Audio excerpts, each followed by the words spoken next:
What is going on, everybody? Welcome to another video here on the channel, and this time we are going to be recapping or getting anybody that I'm pretty sure if you're watching this you've been keeping up with the product, but if you haven't for whatever reason, going into Full Gear and coming out of it a little bit, what has AEW been doing since All Out 2020? Now you might be wondering, why such a long gap? Well, the last time that I've recorded anything for AEW was back in 2020 for All Out, the pay per view. So we're going to go from there, and just to keep my own timeline, I wanted to go from there all the way up until now. So we're going to cover basically a majority of the stuff that's been going on with AEW. I will try not to get too much into certain things, kind of just gloss over some stuff and highlight more of the ones that, or highlight some of the rivalries, some of the feuds, some of the storylines that I think are worth talking about more in detail. But let's get right into it because I don't know how long this video is, but I have tons of notes written down for this. So we will start off just like my other videos, or at least my last two, I think, AEW recap videos. We're going to split it up: tag team division, women's division, mid card division, or mid card scene, I guess. I don't know. Mid card scene, mid card division, and then the main event. So let's start off with the tag team division. How have we gotten to where we are today? At All Out 2020, we had FTR beating Kenny Omega and Adam Page. This was done to continue the Adam Page and Elite storyline more than to get FTR the titles, because they would only hold it for a couple of months before losing it to the Young Bucks. This was still during the time where there weren't many fans coming into the shows at All Out. It was when they actually brought in a couple of fans, but it wasn't full capacity. So for me, these matches at All Out and Full Gear for the tag titles were good, but not great. During the pandemic, I learned that the fan interaction is what can take a decent match to a classic. Imagine Shawn Michaels versus Undertaker at WrestleMania with no fans. Exactly, like you wouldn't remember it at all. The fans really make a difference. The Young Bucks were supposed to be good guys during this time, but I think they are better as heels. Just looking at their attire, their mannerisms, they just scream heels, like the way that they portray themselves.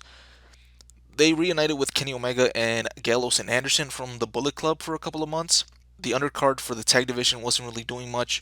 FTR basically did nothing for the end of 2020 and beginning of 2021. The AEW originals were also nowhere to be found. Teams like Hybrid 2, Private Party, Best Friends, Santana and Ortiz, SCU, and Dark Order, those teams were never really seen as serious contenders. And even the Lucha Bros, for some reason, they like Ray Phoenix as a singles guy. He went after the world title a couple times. One time in the Eliminator tournament, but he got injured and Pentagon took his spot. Then I believe because he got injured and didn't get his opportunity to finish the tournament in what was one of the few great matches that I can actually say, at least in my opinion, one of the few great matches in the pandemic era. It was on like the New Year's Smash edition of Dynamite, but obviously he fell short. But that was a good little match there that they had. So even the Lucha Bros were pushed to the back burner as a tag team. The first pay-per-view defense for the Young Bucks was against Jericho and MJF at Revolution. Not a memorable match. Again, it was more used to advance the MJF feud with the Inner Circle more than it was being a match to build the division. At this point, this is when FTR returned in a prominent role where they joined MJF to form the Pinnacle. Santana and Ortiz remained in the same spot. They really weren't in contention for the belts, which I think is a crime that they haven't won the belts in their time with AEW. Like one quick little time you couldn't give it to these guys. When they showed up, I didn't really care for them because of their ties with LAX and how I have never been a fan of Conan. Speaking of Conan, he did show up for a little bit to back them up during their feud with FTR, and for that short period, I couldn't help but root against them. The Young Bucks' next challengers at a pay per view were Eddie Kingston and John Moxley. Moxley had come from losing the world title to Omega, which we can cover a little bit later, so he was feuding with the Elite. His friend Eddie Kingston had come out to save him after the infamous barbed wire death match at Revolution, so they got a title shot at Double or Nothing. The return of 100% capacity for AEW shows.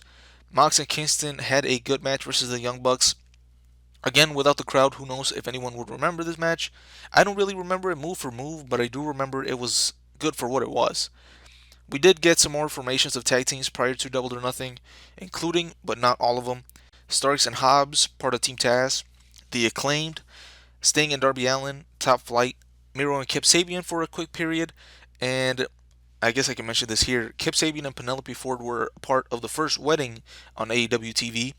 They were in a feud with the best friends because someone broke Miro's game. I think that was like the main part that got the best friends and Miro and Kip Sabian to feud with each other. But gladly, even though that feud was featured prominently on TV for a couple of months, they split that team apart and got Miro to bigger and better things. Moving on into the summer months, the Young Bucks continued feuding with Eddie Kingston. They had a couple of matches against Eddie and Pentagon Jr., who were the first team to beat the Young Bucks. I believe this is what they had said about it during the time, but when they got the second chance for the belts, they came up short. Jurassic Express was another team that really didn't do much. Jurassic Express was another team that really didn't do much during this time. I remember saying that Luchasaurus needed to be broken up from Jungle Boy if they weren't going to do anything with them as a team before he lost momentum. In my eyes, I think they did lose some momentum, but for some reason the crowd still loved them. Probably had to do a lot with the theme song that Tony Khan had purchased for Jungle Boy to use, so it got some crowd involvement there. So it really kept them going for when they weren't really doing much.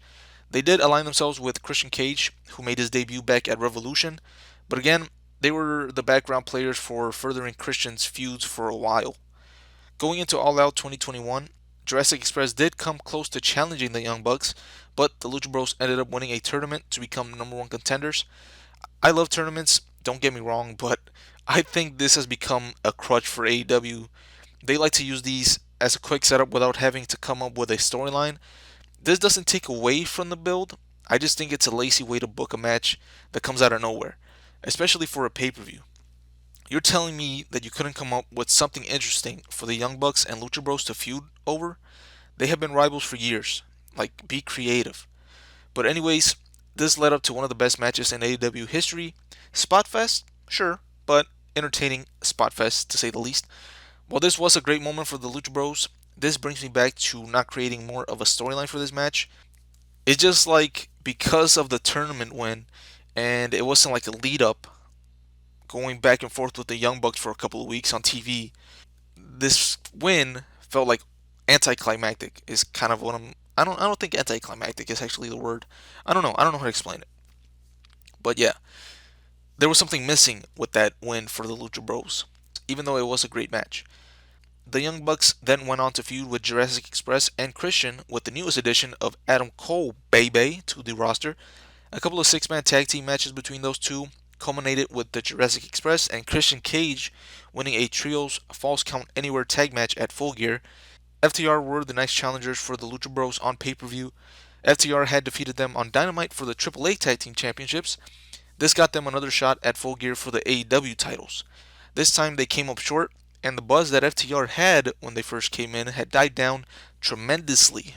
Because not only were they not a serious threat to the Lucha Bros to become new champions, as I can remember at this time, don't tell me otherwise, because that match, it had come out of nowhere, and I can't remember anybody ever saying that that was a great match. But the crowd was not really behind FTR as we see them today. Ending the year, we saw some more teams come in, even though some of them were around for a while before this, the end of the year of 2021. You had the Gun Club 2.0. Kyle O'Reilly and Bobby Fish debuted to reform Red Dragon from the Indies, and obviously their undisputed era ties from NXT. Sometime in early 2022, Jurassic Express wanted a shot at the belts. This led up to what was another good tag team title match, but Ray Phoenix ended up getting injured, which might have changed the outcome for the finish, and they crowned new tag team champions. Finally, Jurassic Express had climbed the mountain of the tag team division. Going into Revolution 2022, they had two separate matches for two teams to be in a triple threat tag team match. I don't know if you kept up with what I just said there, but those two teams were the Young Bucks and Red Dragon, who were in a bit of a rough patch amongst each other in the newly formed Super Elite. Anyways, this led up to a fantastic triple threat match at Revolution. Once again, the tag team division being the standout of a pay per view. While many people have a problem with the Young Bucks being put on pay per view for championships, I don't, because they were the number one tag team when AEW started, and they put other teams before themselves when AEW first started, and people had issues with that too. I mean, you can't please everyone. But I think the Young Bucks being in contention, if not the champions for the majority of their time in AEW, is better than than them just being in random thrown together feuds. During this time, Powerhouse Hobbs and Ricky Starks were also coming up in the tag team division. They got involved in a feud with two new additions to the roster, Keith Lee and Swerve Strickland. Which, come on, Shivani, you ruined that surprise by showing the name on the contract before announcing who was going to be the newest signee. If you guys remember that. As I was never a WCW fan, I never understood why Tony Schiavone was brought on to do commentary and interviews. Like, okay, commentary, I get that. But you have Lexi Nair. Have her do interviews backstage.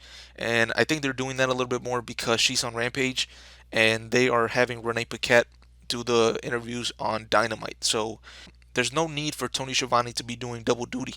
Really shouldn't be doing single duties anymore at this stage, but people like to pretend to be Tony Schiavone fans, so we're going to be stuck with him on commentary for a couple of more months, probably years. Anyways, both Starks and Hobbs and Swerve and Lee became contenders for the tag team titles at Double or Nothing. We had yet another triple threat tag team match, which again was one of the better matches on the show. Jurassic Express ended up retaining. The Young Bucks ended up in another featured tag match on Double or Nothing. This time it was against the return of the Hardy Boys after Jeff Hardy made his debut. Now, this did have a bit of a build to it. Some of it was done through being the elite, which is all fine for people who watch it, and I'm included in that group. At first, I didn't mind them continuing some of their feuds on there on BTE, but sometimes there's more effort to storylines on there than on AEW TV. And AEW is aimed at the hardcore fans, and I understand this, but they could really get more casual fans by doing more segments on TV instead of leaving it all on their YouTube channels. Going back to the match between Hardys and Bucks, the match was awkward and slow to be quite honest. Jeff Hardy got injured, which really hurt the match, and from that point on, the rest of the pay per view was kind of cursed. So wasn't a big fan of the Hardy Boys and Young Bucks match, even though the Young Bucks they tried their best to make sure that that match came off as good as it could. But yeah, after this, Jurassic Express were supposed to defend the belts in yet another triple threat tag team match, this time in a ladder match against the Young Bucks and the Hardys. But Jeff had a different plan when he got arrested for drunk driving. This basically ended the last Hardy Boys run in wrestling, probably. Even if Jeff returns after the match they had with the Young Bucks in a regular tag match, it's clear to see that they can't keep up with the newer teams. So I wouldn't really care to see another Hardy Boys run. Jurassic Express did end up having the ladder match for the belts against the Young Bucks, which they ended up losing. This was a good ladder match too, and this also brought the turn everyone was waiting for, where Christian Cage destroyed Jungle Boy after the match. I'll cover this here since this was still technically part of the tag team stuff. So, over the next couple of weeks, Christian went off on the mic, insulting Jungle Boy and his family. Some of the best work in Christian's career. Luchasaurus became his lackey after being coerced by Christian too. For a little while, when Jungle Boy returned, Luchasaurus turned back in favor with Jungle Boy, which Jungle Boy said that Luchasaurus was just making sure Christian Cage was safe for when he returned. Jungle Boy finally showed a glimpse of why he's one of the pillars of AEW and had a couple of good promos standing up for himself against Christian Cage. He also tried to commit homicide a couple of times, but it's wrestling. If you aren't trying to kill somebody, why are you even there?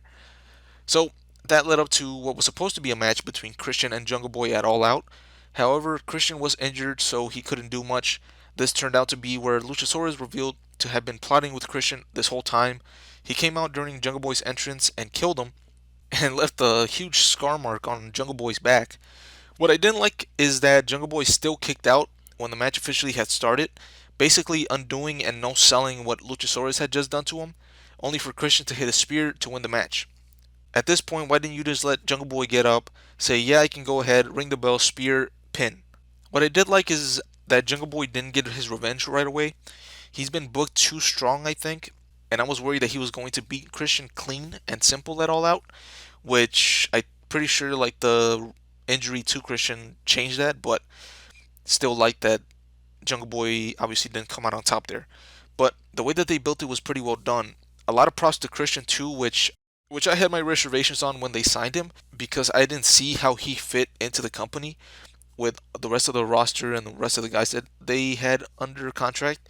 But pairing him up with Jurassic Express was a good decision.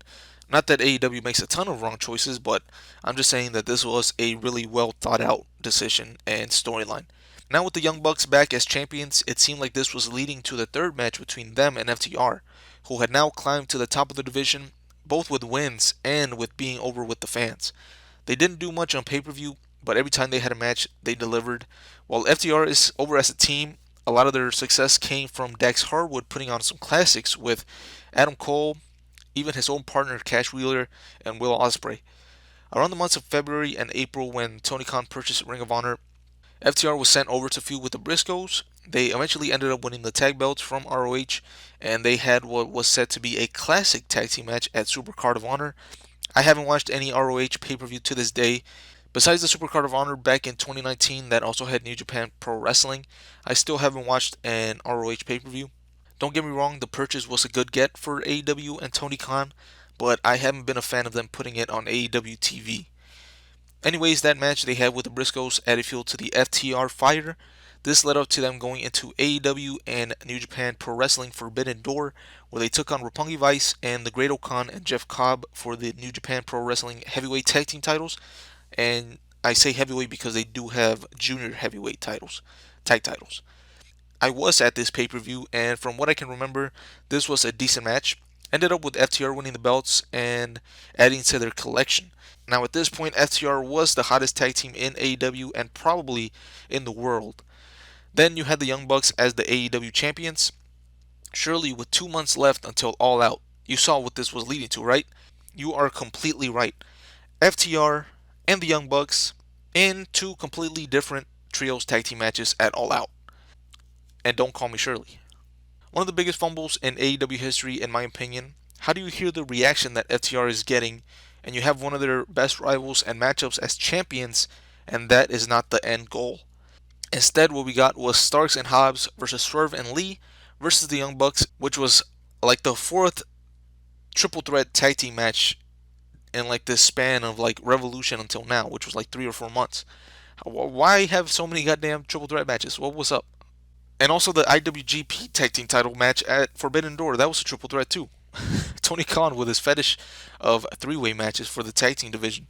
But then you had Swerve Strickland and Keith Lee, who were not a real tag team in AEW to win the belts. So if you were going to do a title switch, I could have seen Starks and Hobb get the win since they had been together for a little bit longer on AEW, and the crowd were actually behind him during, and the crowd were actually behind them during this time. But the belts were given to Swerve and Our Glory, which I still understand the reasoning behind it, except for the fact that the trios titles were on their way. If you could redo something, it would be that. Have the Young Bucks drop the belts to FTR at All Out, and then you do the trios belts either at Grand Slam or Full Gear. But their plan, if you can call it that, was to put the belts on Swerve and Lee going into All Out. Switching teams for a little bit, Starks and Hobbs were gaining some momentum at the time, like I mentioned. And after this loss, Ricky Starks went on a little bit of a run defending the FTW belt. Rewinding a bit here, that he had won from Brian Cage back in July of 2021, when Cage had turned his back on Team Taz and they kicked him out of the group.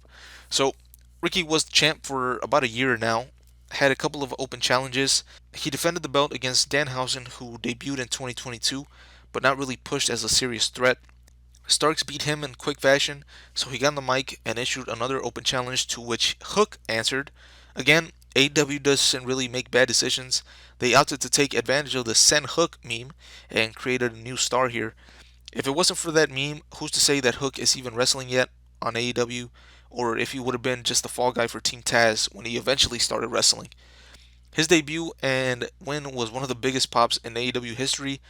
Well, you could take that pop and multiply it by 3 here. This match happens and Hook makes Ricky tap out, and Hook becomes the new FTW champion. Good moment for Hook here, but after the match is when things got even crazier.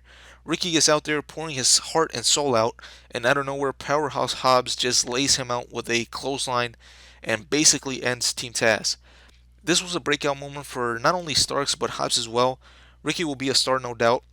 But during this short period, we saw how good Hobbs can be, not only in the ring, but as a solo act on the mic. It's still early to tell how their careers will go from here, but so far I'm optimistic about both of them being pushed to bigger and better things in the future. Right now, it looks like Ricky Starks will be taking on Ethan Page in the AEW World Title Eliminator Tournament for 2022, and either one of those two guys will get the world title shot. at Winter is Coming 2022, and Powerhouse Hobbs is going into full gear for the TNT Championship against Samoa Joe and Wardlow. So both of those guys doing some big things here. Now going back to the title picture, Swerve and Keith Lee needed to establish themselves as a tag team. They didn't need to establish themselves as credible because they were good singles talents. They just needed to hurry up and get wins as a tag team to make sense as to why they were given the belts. So they went on a run where they beat some of the lesser tag teams on the roster for a couple of weeks. Meanwhile, we have the Gun Club and the Acclaimed. Somehow they came together and the Gun Club were teaming up with Max Caster while Anthony Bowens was injured. Max Caster was the main focus of this act with his raps before the matches. In the background, you also had Anthony Bowens and Billy Gunn getting the scissor me thing over. The Gun Club, however, were the afterthought. They ended up turning on the Acclaimed after a match where Caster stole a win from one of the As Boys. Billy Gunn was with his sons until Stokely Hathaway came along. They got beat in a dumpster match by the Acclaimed, and you thought that was it for the feud, but then when the Gun Club joined Stokely, they also beat up Billy Gunn, and the Acclaim came out for the save. Even though Billy also beat them down a couple of weeks before that, the result that we have now is the best result possible with the Acclaim being with Billy Gunn. But the way that they got to this point, it was all over the place. Why have Billy Gunn turn like 30 different times to get where we are now? But at this point, before All Out 2022, they introduced the Trios titles, and the tournament finals were going to take place at the pay per view. This took a couple of teams off of contention for the tag team titles. The Lucha Bros, House of Black, Best Friends, Young Bucks, and Dark Order were all busy in the tournament, so the Acclaim were just given a tag team title match at All Out after Swerve and Lee just offered them the tag team title match. This led up to be another amazing tag team title match in AEW history. I don't know what it is. Anytime the tag team titles are on the line at a pay per view, AEW is guaranteed to deliver. Even with the lack of build to this match, the crowd was into it. The match had great heat and near falls. It took the Acclaim from being popular to being over. A lot of people were asking if Tony Khan made a mistake by not calling an audible and switching the titles.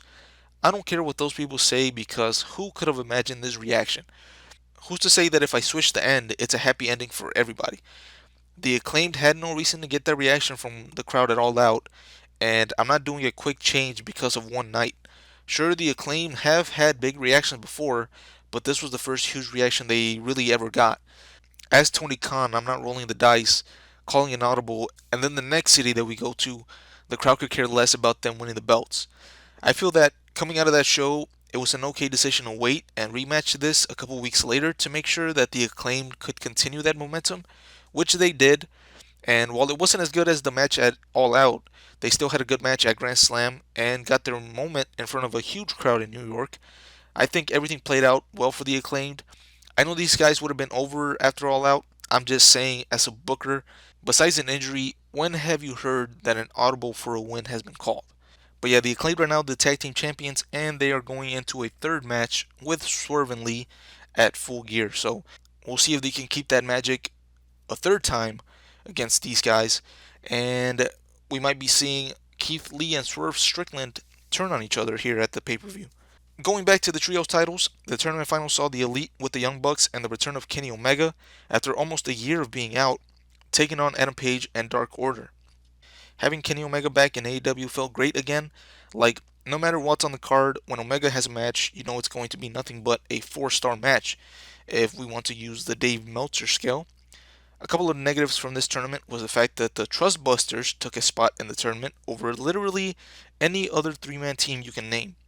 And also having the House of Black lose after a roll-up from Alex Reynolds on Malachi Black. Aussie Open and Will Ospreay came in to work this tournament, and they delivered. So, like, nobody was going to complain about Will Ospreay being in this tournament. Both their matches against Death Triangle and the Elite were great. The Elite had a great first round too, after beating Andrade, Roosh, and Dragon Lee. I will comment on the Andrade stuff a little later. Same with the House of Black. Two guys and their faction that deserve way better. Anyways, Dark Order is not the same Dark Order from 2020. Last time I was here speaking about the Dark Order, Brody Lee was TNT champion and just started his run before eventually losing it to Cody a couple weeks later. But I had hope for the stable going forward into 2021. Unfortunately, as we know, Brody Lee passed away, and since then, Dark Order wasn't really doing much. I don't understand what happened, but sometime around the early part of 2021, when they tried to recruit Adam Page, who was also being recruited when Brody Lee was still around, Adam Page ended up teaming with them and being their pal after he had split away from the Elite. But he never really joined the group. The Dark Order went from like 10 members to like 4 guys at the start of this tournament. Adam Cole came out when the tournament was first announced and turned on the Young Bucks along with Fish and O'Reilly because Cole and O'Reilly were injured and the Bucks didn't want to team with Bobby Fish. Adam Cole made it so that the Young Bucks weren't going to be in the tournament at all either. Cole and his former Undisputed Era guys attacked them, and out came Adam Page for the save. Now, I don't know why 3 guys ran away from one cowboy, especially when he still needs to enter the ring where 3 guys could easily just pounce on him as he gets in, but it's wrestling math, so deal with it. Anyways, since the Young Bucks need to be in the tournament, they needed a third guy. Brandon Cutler was out of the question, so they went to ask Page to be that third guy. Adam Page rejected the offer and instead decided to be in the corner for the Dark Order, just like they were in his corner in 2021. AEW have few backstage segments that are not interviews. This was a good way for Page to explain why he's not joining the Young Bucks, even though if that was the case, why save them to begin with? But still, he mentioned that the Dark Order had his back when the Young Bucks had turned their back on him, even though Adam Page kind of wanted to be out of the Elite, so the Young Bucks turning on him, you know, he had it coming. So of course I spoiled it earlier, but this led to the Young Bucks bringing in their old friend Kenny Omega, who made a return after being gone for 9 months. They would eventually make it to the finals, like I mentioned, over on the other side of the bracket, which again could have been so much better. But we had the House of Black losing to the Dark Order with interference from Miro. Then the Best Friends beat the Trustbusters. I don't care what Tony Khan says, that's a bad idea for a stable. Get them off TV, please. Andrade was meddling with trying to steal 10 from the Dark Order. Somehow, in all of this mess, Evil Uno also ended up injured, and 10 was also taken out. So, Adam Page stepped in for the match against Best Friends in the semifinals. Listen, if it wasn't going to be Adam Cole, Fish, and O'Reilly versus the Young Bucks and Kenny Omega, this was the next best thing. But the way that they kind of rushed this was not how I would have done it. What I'm saying is like build the Dark Order back up to level of contending for a title. Obviously, when you add Adam Page to a team or as a stable, they become contenders. But this deserved a better build. It was like the Undisputed guys took out the Young Bucks. They rushed to set up Adam Page saving them. Then he's not even their partner. Then the Trios tournament gets announced, and within 3 weeks or so, oh shit, Omega is coming back. This could have been played out for months. Of course, injuries and all that made it hard to plan, but something as simple as announcing the Trios tournament in June, trios who eventually make it into the tournament are getting wins and momentum, especially needed for the Trustbusters and the Dark Order. Dragon Lee also needs to come in and be established as Rush's and Andrade's partner beforehand. You can't just put him in the tournament because he's Rush's brother, and the fact that Andrade has 4 other guys in AEW in a stable that he could have chose from. Now you have the New Japan tie-in where that would be acceptable with the Forbidden Door and all that stuff, where we have seen Will Ospreay and the Aussie Open guys on AEW TV before, so we're fine with them just appearing until the tournament begins. Then to build the finals, you have the Bucks team with like let's say Fish for a while, but it's always something that almost makes them lose because of Bobby Fish. So it could be something that Adam Cole finds out they were planning on replacing Fish. Again, because O'Reilly and Cole are injured, none of them could tag with the Bucks or be in the tournament themselves. Adam Cole confronts them about who and why they're planning to replace Bobby Fish with. They still attack, and Adam Page can still come out for the save. So this teases that they were going to have Adam Page as their partner. If Cole and them can't be physical, in a backstage segment, you can have Page taken out because of them. Oh no, who's going to be your partner now? Boom. Kenny Omega returns. Huge surprise. And it's a little bit that you don't see it coming because Adam Page was kind of teased to be their third partner, but then he got taken out. So Kenny Omega coming in, you're like, oh shit, I didn't see that coming, right? And then on the other side, Page was just out for that 1 week, so you can still do the thing where Dark Order needs one more guy, so maybe you save that for the pay per view. And the explanation there can again be the Young Bucks left me when I was attacked and just moved on to team with Kenny Omega, so I'm gonna team up with my real friends and take you on in the finals. Bro, I just came up with that whole storyline in like 10 minutes. You put this in front of the Elite, Dark Order, Kenny Omega, Adam Cole, and hash out some more tweaks and additions with their ideas, I don't see how this isn't better long term TV storytelling than what they ended up doing with just doing the tournament. Like, we aren't stupid. This was all set up for the Elite and Omega to win in the finals. It's all about them. So fuck it. Create the tournament and the main storyline is them. I'm gonna try not to do this for other parts of the video, fantasy booking that is, but this literally came to me as I was jotting down these notes. So yeah, eventually in the finals of the tournament at All Out, we had Dark Order, Reynolds, Silver, and Adam Page versus the Young Bucks and Kenny Omega. Again, Omega is a walking 7-star machine, so this was exactly that. It was a great match. For some, it's just some indie bullshit, but it's their style. It would be like not liking Hogan versus Rock because it's a choreographed sports entertainment match. That's the style that they went for, and they knocked it out of the park. Just like when Omega and the Young Bucks team up, they're gonna put on the best indie-based match that you're gonna see. The match and tournament ended up not meaning a single thing with what happened after the show. So the titles were vacated after the Elite were suspended for a reported confrontation with CM Punk. I say reported because I wasn't there, so I don't know what happened exactly. So the next Wednesday on Dynamite, they crowned new champions. The Best Friends and Orange Cassidy versus Death Triangle. Death Triangle picked up the win and became the new Trios champions, but the run so far hasn't been anything exciting. They obviously put on good matches, but that's what you would expect from these guys. And if the Elite were champions, I get the titles being around, and obviously that was the plan. But right now, these belts aren't really needed on TV. And for the Trios title at Full Gear, they teased for a couple of weeks the return of the Elite, and which I thought was pretty good because they don't really do this much in AEW, like show vignettes and kind of little teaser videos for returns and debuts. What I will point out, even though I don't really have a huge problem with it, why not just save the return for Full Gear? Have the clock strike down and them be the ones that come out at Full Gear. Why spoil it on Dynamite? I can't wait to see the reaction that the Elite get in Chicago.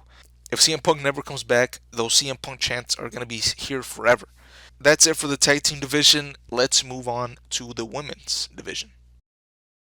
Alright, so hopefully this goes by quicker than the tag division. At All Out 2020, we had Hikaru Shida versus Thunder Rosa. I thought that was a good match, especially with where the women's division was at the time. Not that it's gotten any better. Shida ended up holding the belt for another couple of months. Just off the top of my head, I can't really recall her title defenses before Double or Nothing 2021. She had a rematch with Nyla Rose at Full Gear. I've come to be a fan of Nyla Rose on Twitter, so you're never really going to hear me complain about Nyla Rose, really. Her on Twitter has really won me over, so I'm a fan of hers. Um, she's a pretty good follow. You should go do that. But anyways, she lost at Full Gear, and then at Revolution there was a tournament. There we go again with the tournament to decide Shida's opponent. There was an American side bracket and a Japanese side bracket. The Japan side of the bracket, most of the matches were on YouTube, and that was won by Ryo Mizunami. On the American side, Nyla Rose went to the finals. Rio ended up winning, and again, the match at Revolution wasn't really memorable or anything. I think they tried to say that she was Shida's mentor or trainer or something like that. That was the storyline. But if this was the case, just make that the premise of why this match is happening. Have Rio, one, appear on AEW TV to introduce us to who she is. Number two, to get her wins and to show her climb up the rankings. Number three, give it a 2 to 3 week build where you can explain the backstory between her and Shida, and this way, you don't have to do a tournament where you ended up beating two other women who were getting over and could have challenged for the belt. Those two women were Thunder Rosa and Britt Baker. Thunder Rosa started impressing me after her debut with her matches. She had some good ones against Serena Deeb, and I think even with Ty Conti she had a good match. And Britt Baker was doing some more good work on the mic. Britt had lost the match at All Out against Big Swole in a cinematic match, but still a loss. For all the people back then who were calling Britt the golden child, and even now who called her like Tony Khan's chosen one, I don't see how that's the case when she was continuously losing in matches that she could have easily been the winner in. This was just a grudge match. Big Swole didn't get a title shot or anything, I don't think. If she did, it was another title match for Shido that wasn't really memorable. Speaking of not memorable, Shida also had this weird feud with Abaddon. The least said about that, the better. It was another rush feud for no reason. Well, actually, the reason was to get the title match, but I'm starting to see that AEW either does feuds that last months and months or feuds that happen quick, fast, and in a hurry. Brandy Rhodes. Unfortunately, she was still put on TV to wrestle. She went into a feud with Anna Jay after Brody Lee had taken the TNT title from Cody. Anna Jay is a woman that AEW seemed to have high hopes for. She's improved in the ring from where we saw her at first, but not amazing or anything. She's been getting some more time on the mic with the Jericho stable, and at first I was like, sure, give her more mic time and see where it goes. Could be another situation like Britt Baker, and she becomes amazing on the mic. So far, a couple of months into her heel turn, not much better than week one. Brandy Rhodes then went on to feud with a new woman on the roster, Jade Cargill. Jade came in and threw out a challenge to Cody. This was really random, and it took forever to materialize. Jade was coming in with Shaquille O'Neal, not really sure how to pronounce that guy's name, never heard of him, to take on Brandy and Cody, but Brandy ended up getting pregnant and she was out of action. In comes in Red Velvet, who was being featured here and there on TV, which I think is a good example of improvement. When I first saw her, didn't really think much of her, but over the months she improved little by little, and the Red Velvet that we got in the tag match with her and Cody versus Jade and Shaq is a different Velvet than she is now. The debut for Jade Cargill was impressive, but you could tell with her follow-up matches that she was just starting to learn. Great look, charisma is there, and to be honest, if she started wrestling in the time that we've seen her on AEW, she's actually better than most would give her credit for. And I was just kidding. I know who Shaq is before anybody leaves that in the comments like Shaquille. Why did you say Shaquille? No, I know who he is. Moving into the spring months, I can't really recall much happening in the women's division besides the Britt Baker and Thunder Rosa feud. I honestly don't remember how the feud started, but I do remember the dentist office talk show where Britt got the news that she would have to face Thunder Rosa. I guess that actually wasn't really the springtime yet. The match that they had at Beach Break wasn't the memorable one. Instead, it was their lights out match on a St. Patrick's Day edition of Dynamite. To this day, I don't think the women have come close to surpassing what they did in this match. Thunder Rosa won, but since it really didn't count, Britt Baker was still in contention for the championship. This could have really happened at Full Gear or Revolution, but I guess they wanted to wait for a full crowd or something. At Double or Nothing, Baker got her shot at the title against Sheeta, who by then had broken the record for the longest reigning champion in AEW history. At the pay per view, they did have a decent match. It might just be me, but Britt Baker's matches feel slow. Not in a King Kong Bundy type of slow. I just mean that like kickouts and near falls all feel like it's happening in slow motion somehow. Anyways, Baker ends up winning the belt, which was a good moment, and this gave hope to the women's division, which never really felt important. For some reason, they barely showcased Baker. She had a short feud with Nyla Rose that wasn't really much to care about. Then she had a feud with Red Velvet that led up to the first main event match at Rampage. The match with Red Velvet was okay in her hometown of Pittsburgh. This was also when Jamie Hayter made her return to AEW. She had a completely different look to when she was last seen on AEW. I legit thought it was Becky Lynch for like a quick second. I was like, wait a minute, is it? Can it be? It's not. Jamie Hayter has been a good addition to the Britt Baker character, along with Rebel. At All Out 2021, Chris Statlander got her shot for the women's title. No story or anything behind it. She might have just won like a random contenders match or something. As I can recall, this was one of the better women's title matches on pay per view. This was the beginning of fans getting behind Statlander big, but not to where they wanted her to beat Baker. On All Out, there was also a battle royal where the winner will get a title shot for the women's championship, a casino battle royal for the women. Long story short, it came down to Thunder Rosa and the debuting Ruby Soho. Soho and Rosa kind of had a mini match when it came down to both of them at the end. Ruby ended up winning and was getting her match on the edition of Grand Slam Dynamite, where they would get the main event spot. This was another decent match. However, I feel Ruby was set up to fail after this because you come in, immediately get a title shot, but it's against the face of the women's division. So you aren't beating her on your first try. So that's exactly what happened. Ruby lost at Grand Slam and then went on to basically do nothing for the next couple of months. Other women's feuds during this time were Anna Jay and Tay Conti, who were feuding with the Bunny and Penelope Ford, and Sheeta moved on and had a feud with Serena Deeb in a series of matches. This was one of the feuds that went on for months and months. They had a couple of good matches, but I don't know why we needed that rivalry to stretch out so long. And going back to Anna Jay and Tay Conti, Anna somehow got a women's title match but ended up losing. So Tay Conti then became the next challenger for the Full Gear pay per view. This was a forgettable pay per view match. I think the match was okay for what it was, but nobody believed that Tay Conti was going to beat Britt Baker. So it was just another match on the card. Britt Baker moved on to nothing important for the rest of the year. She had a couple of title matches against Riho and Abaddon in quick build-ups and matches. Anna Jay and Tay Conti finished off their feud with Penelope Ford and the Bunny in a street fight where Jay and Tay got the win. But the main thing going on during the winter months was the introduction of the TBS title, and there was a tournament to crown the first ever champion. The final four came down to Nyla Rose, Ruby Soho, Thunder Rosa, and Jade Cargill. I could see any one of these women win this belt besides Nyla Rose, just because she had been a world champion before. Ruby ended up beating her to get into the finals. And on the other side, Jade Cargill got the win with the help of Mercedes Martinez, who came out to cost Thunder Rosa the match. But it was later revealed that it was because of Britt Baker, not Jade, that Thunder Rosa got attacked by Mercedes. The finals came down to Jade versus Ruby, again stuck in a lose-lose because Ruby needed something to keep her as a top contender, and Jade had the whole undefeated thing going. Neither one of them really could have taken a loss here. But they decided to go with the undefeated wrestler, and Jade Cargill became the first ever TBS champion. Okay, so going into Revolution 2022, we had Jade Cargill versus Tay Conti. Not sure how Tay kept getting matches on pay per view for title matches, but they still had a better than expected match on what was a long card, and they managed to put on a good match, in my opinion. Started off hot, if I do say so myself. One of my most viewed videos, if you care to go see what it was. Just to make this go quicker, Jade still is champion going into Full Gear because Chris Statlander got injured at a time where she was getting over. I would say now Jamie Hayter would be a good option to finally beat Jade for the title and to be her first loss, but Jamie right now is doing something else. Then for the women's title, like I mentioned earlier, Britt Baker had cost Thunder Rosa the TNT title, so Rosa went after her and Mercedes Martinez.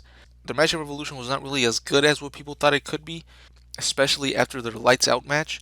Even though it was leading up to a rematch in Rosa's hometown after their 1 year anniversary of that match, and inside of a steel cage, I think they should have just pulled the trigger on the title change at Revolution. Thunder Rosa then took the title and had a couple of good defenses, one against Serena Deeb at Double or Nothing, and the other at Forbidden Door versus Toni Storm. Speaking of Toni Storm, she made her debut in the Women's Owen Hart Cup tournament. Jesus, there's been like 6 tournaments to crown champions or contenders, and I've only covered half of what's going on with the AEW. The final four in this tournament came down to Britt Baker, Toni Storm, Chris Statlander, and Ruby Soho. The final should have been Toni versus Britt, but that was a semifinals match with Britt beating Toni. Ruby Soho beat Statlander in what was Statlander's most over moment of her AEW career. I remember the fans booing Ruby for beating Chris, and at this point, like I mentioned before, Ruby had come up short twice in big matches, so she was put in yet another situation where she needed to win, or her downfall and fans' eyes would just keep continuing. Ruby Soho versus Britt Baker in the finals at Double or Nothing, and Britt ended up beating Ruby in what was getting to be a good match. It needed one or two more near falls to get it there, but the finish was a callback to Owen versus Brett at WrestleMania 10, which was a good callback, and I knew that because of doing the old reviews for Raw. Before that, I would have not picked up on that finish being similar to Owen versus Brett. If anything, I probably would have been pissed that it ended in a roll up. But there again, Ruby Soho came up short, and this time she fell off and hasn't really come back from it. I don't think anybody would have minded her being the first TNT champion or the Owen Cup winner, but now she's got a lot to do to be taken as a serious threat. She was unfortunately taken out by an injury at All Out 2022 after a hard shot to her face a couple times in her match against Tay Conti and Sammy Guevara. Britt Baker didn't use her own cup win to do anything, which was kind of odd. She didn't get a title shot at either the women's or the TBS titles. I guess the Owen Cup is big enough to be its own championship victory. Then the main storylines for the championships going into All Out were Jade Cargill versus the newly signed Athena, who made her debut back at Double or Nothing, and Thunder Rosa versus Toni Storm. The match with Jade Cargill and Athena was built up since Double or Nothing, but at times you would forget that Athena was even in the company. Most of the interactions between the two happened on Rampage, which has become their C show, not even a B show nowadays. Jade Cargill formed a stable with Red Velvet and Kiera Hogan. Good little grouping here for Jade, I think. She also had Mark Sterling and Stokely Hathaway as her manager for a while, but since has dropped them, which I think is fine. She doesn't really need help on the mic, and with her baddies, she doesn't need a manager to help her win as a heel. Red Velvet, though, also fell to an injury and was replaced by Layla Gray, or at least for now. Red Velvet might come back and either take Gray out, or by that point, they will just keep her and make it a four-person group. In between Double or Nothing, the baddies and Jade were going back and forth with Athena and whoever decided to team up with her for that week. This led up to Athena getting the TBS title match at All Out, not given the proper amount of time that it should have.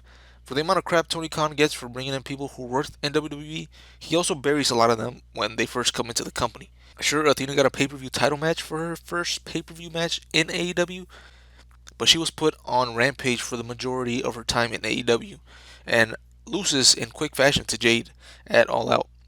And at Full Gear for the TBS Championship is going to be Nyla Rose versus Jade Cargill. And for this one, the way that they built this up has been the whole theft storyline where Nyla Rose has stolen the TBS title from Jade and has been going around claiming to be the real TBS champion. I don't know if like this could be a good matchup for Jade Cargill. I don't think this match has ever happened. Like Nyla Rose can put on decent performances, but I don't know what to expect with this one. However, someone that Tony Khan has found a liking from WWE is Tony Storm. I'm just speculating here, but do you see how he looked at her at the media scrum after All Out? Someone has a little crush, allegedly, to cover myself on the legal basis there. Allegedly has a crush. Tony Storm was supposed to take on Thunder Rosa at All Out, but Rosa ended up getting injured too. I don't know what's more common in AEW, injuries or tournaments. So instead, it was a fatal four-way to crown an interim women's champion. Tony ended up winning, and in that match, it also set up a ripple in the Jamie Hayter and Britt Baker relationship. Storm defended the belt in another four-way match at Grand Slam 2022, this time against Athena Baker and Serena Deeb. After that match, Baker and Hayter teased a split when Jamie looked to be coming out to help Storm from getting beat down by Baker, but not yet. Hayter, Baker, and Deeb started beating down both Storm and Athena until the music hit. Nobody knew what was going on, and out came Soraya, aka Paige, one of the few remaining free agents in wrestling that could get that type of reaction coming out as a surprise for AEW. Now, the women's division still isn't lighting the world on fire, but that's because they aren't giving proper time, as opposed to in the beginning where they really didn't have the talent to do so. But now they have a good 4 to 6 women who at any point could be champion and carry the division. You got the champions Storm and Cargill, and you also have Britt Baker, Serena Deeb, Thunder Rosa, Athena, Jamie Hayter, and now with their inclusion in the Jericho stable, Anna Jay and Tay Conti could also be decent heel champions as well. At least TBS champions, I wouldn't see them as like the main champion, at least right now. When Chris Statlander returns, she can be over and built up as the top woman in the division. Ruby Soho with a bit of a repackage or a tweak to her character to get her back on track. And now Soraya coming back to wrestling, she can also take the division and carry it if needed. They just need to find a way to create storylines for not only the champions but for the other women that aren't in the title picture. And tag team matches can't be used every week to tell two different stories for two separate feuds. That's just lazy. That's something that I can book on 2K Universe mode. And now you have the talent and 3 hours of cable TV, so make use of it. I'm not setting my hopes high for this happening, and by next year, All Out, we are still just putting women on TV to fulfill a women's match of the week. I'm done waiting for AEW to finally have a good women's division. It's just going to be another segment to fill time on the show, which of course shouldn't be the case with all the women I mentioned being in the company, but that's what they are portraying right now. So at Full Gear, we are getting those three women's matches. I think it's only three. Not saying that that's a bad thing. I'm just saying Jade Cargill versus Nyla Rose for the TBS Championship. Tony Storm versus Jamie Hayter for the AEW Women's Interim Championship. And the returning Soraya taking on Britt Baker in just a regular one-on-one match as Soraya's match back. So we'll see how those three deliver. Those all three could be, really interesting if they get the proper time and the right booking around it. So we'll see what happens. But yeah, that does it for the women's division since All Out 2020 going into Full Gear 2022. Let's move on to the mid-card division. This is probably going to be the longest, so strap in, buckle down, let's get right into it. Let's start with the TNT title situation and we can branch off from there. Brody Lee was the TNT champion going into All Out, and he ended up losing the belt to Cody in a dog collar match. This was the start for Cody, in my opinion, of the fans starting to sour on him. The belt should have been kept on Brody for longer than it was. This was a good feud, don't get me wrong, and I'm not sure if the belt needed to be taken off Brody because of another reason with his health. But if it did, I get it. But if not, I think we can all agree that the belt could have been kept on him for way longer than it was. In other storylines, we had Darby Allin feuding with Team Taz. Starks joined up with Brian Cage, who was the FTW champion. Will Hobbs was also involved with this for a while. He was helping Darby and John Moxley fight these guys. Eventually, Hobbs joined Team Taz as well, and I think it was a good move for his career to join a stable, especially with someone that could speak for him, like Taz. Anyways, they were messing with Darby because he didn't want to help Taz or something like that. Or he didn't want help from Taz. Sean Spears was doing some stuff with Tully Blanchard. Scorpio Sky went away for some reason after AEW pushing him, even giving him Chris Jericho's first loss in AEW. Sammy Guevara was busy with finishing his feud with Matt Hardy, which it was a terrible summer for Matt. Injuries and character changes made it hard to keep his momentum after debuting in March of 2020. Orange Cassidy had gone back down to the mid card after feuding with Jericho in the summer and beating him in their Mimosa Mayhem match. Looking back on this, it did get Orange Cassidy into the main event scene, but they didn't really capitalize on his momentum when they returned to crowds. He was in so many TNT title matches that he kept losing. It got to a point where you saw him challenging for a title, and it was one of those, sure, it's going to be a fine match, but why should I care if he's not going to win the match? Then, going into Full Gear, the TNT title match was Darby Allin versus Cody. I remember looking forward to this match because I wanted to see Darby win. For some reason, I decided to go door dashing during this pay per view. I didn't need the cash or anything, and I wasn't forced to do it, but I missed this pay per view to work. But I made the mistake of going online, and Darby winning was spoiled for me, so I never went back to watch this match, but Darby winning was all that really mattered. This made, at the time, Cody beating Brody an odd choice too, because Cody would go on to lose it so quick. After All Out, Eddie Kingston went on to feud with the returning Pac or Pook, who rejoined his pals Lucha Bros and reformed Death Triangle. The story there was that Eddie was using the Lucha Bros, and Pac was really their friend, as opposed to Eddie, who was just being fake. That was the story, but I feel like they never really explained this or played up to it that well on TV. They could have really done a lot, especially with Eddie Kingston's acting abilities. They could have played that up a little bit better. At the special edition of Dynamite Winter is Coming, Cody and Darby teamed up to take on Hobbs and Starks. After the match, Cage came in and started to attack Cody and all his stable members and all that stuff. Then, out of nowhere, at least for me, I think there might have been rumors that this was going to happen, but for me, it was out of nowhere. The lights go out, it starts snowing in Florida, a crow appears on the Titantron, and out comes Sting. This was a great moment. Only way that you would see this as not a cool moment was if you hate AEW or you hated WCW. Because those same people would have been marking out if he went back to WWE, just like they did in 2014. Sting came in and went face to face with Dustin Rhodes, Arn Anderson, Cody, and finally Darby. This would lead to Sting and Darby Allin becoming a duo. Super long story short, Sting will come out and save Cody and Darby from Team Taz. Nobody knew if Sting was going to be wrestling until he got physical a couple times, more than just using a bat. He even took a bump from Brian Cage, which set up a cinematic match between Team Taz, Starks and Cage versus Darby and Sting at Revolution. It was one of the best cinematic matches in all of wrestling during COVID, with Sting and Darby obviously getting the win here. At Revolution, there was a Face of the Revolution ladder match where the winner would get a TNT title match. It was won by Scorpio Sky, who again wasn't presented as a threat for a long time before this. Cody and Lance Archer were also in the match. Archer was long removed from the monster that he was a year prior. However, he was still a physical presence but not really doing much. He had a short feud with Eddie Kingston about an elimination in a battle royal now counting or something like that.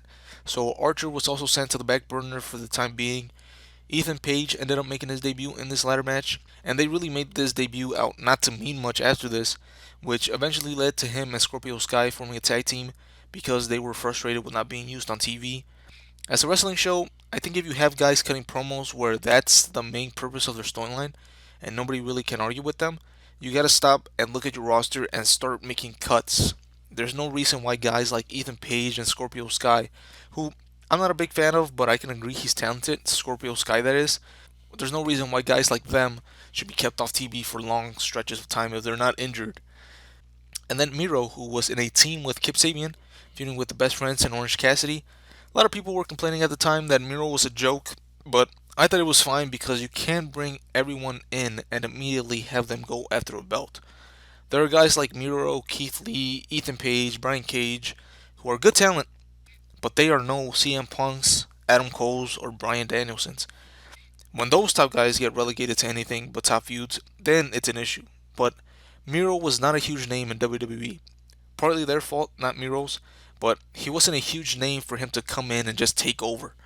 Now, after he finished his stuff with Kip Sabian, he went on to be more serious and became a threat to challenge for a belt, but this was a good arc for him. Come in, do the storyline with Kip, turn on him, then go alone, climb the rankings, and challenge for a title. Don't see anything wrong with that.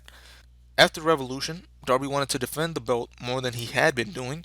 This eventually led to a match between a man that doesn't mind dying versus the man that doesn't mind killing him. The greatest, possibly the greatest line in AEW history. Darby was in the middle of feuding with Ethan Page and Scorpio Sky as well. They had thrown him off a flight of stairs the week before his TNT title match with Miro. They used that as a semi excuse for why Darby lost, but it's Miro. Darby isn't going to look bad losing to a guy like him. So Miro ended up winning the title from Darby and went on to Double or Nothing to face Lance Archer. Darby and Sting had a tag match with Scorpio Sky and Ethan Page. Sting made his real in-ring debut after that injury from 2015 where everyone thought that he was done.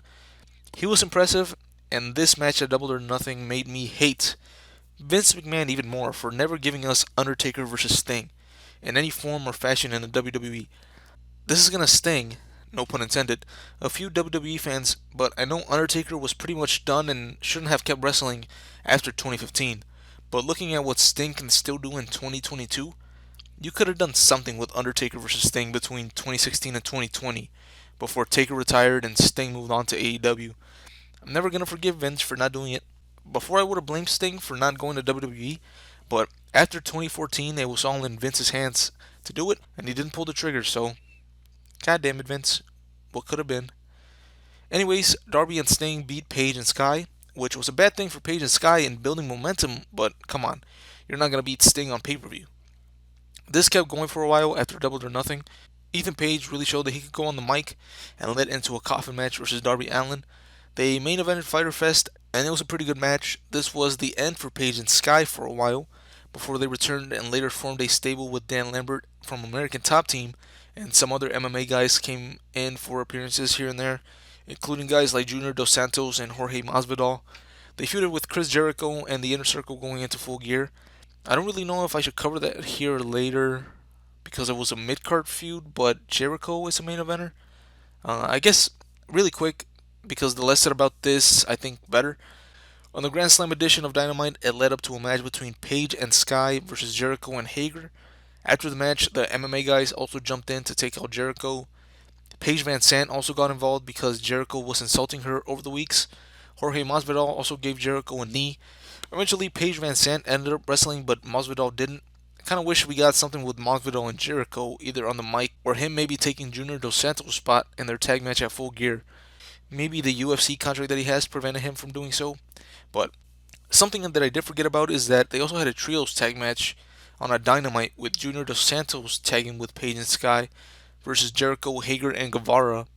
Then at Full Gear, it was the entire Inner Circle versus Paige, Sky, Ethan Page, that is, not Paige Van Sant, Scorpio Sky, Dos Santos, Andrew Arlovsky, another MMA fighter, and Dan Lambert. That tag match at the pay-per-view was a jumbled mess, of course, because of all the non-wrestlers involved, a bunch of missed spots, and the main thing it was leading to was Dan Lambert getting his ass kicked. So that's basically what that match was all about. Let's rewind to see what Cody was up to.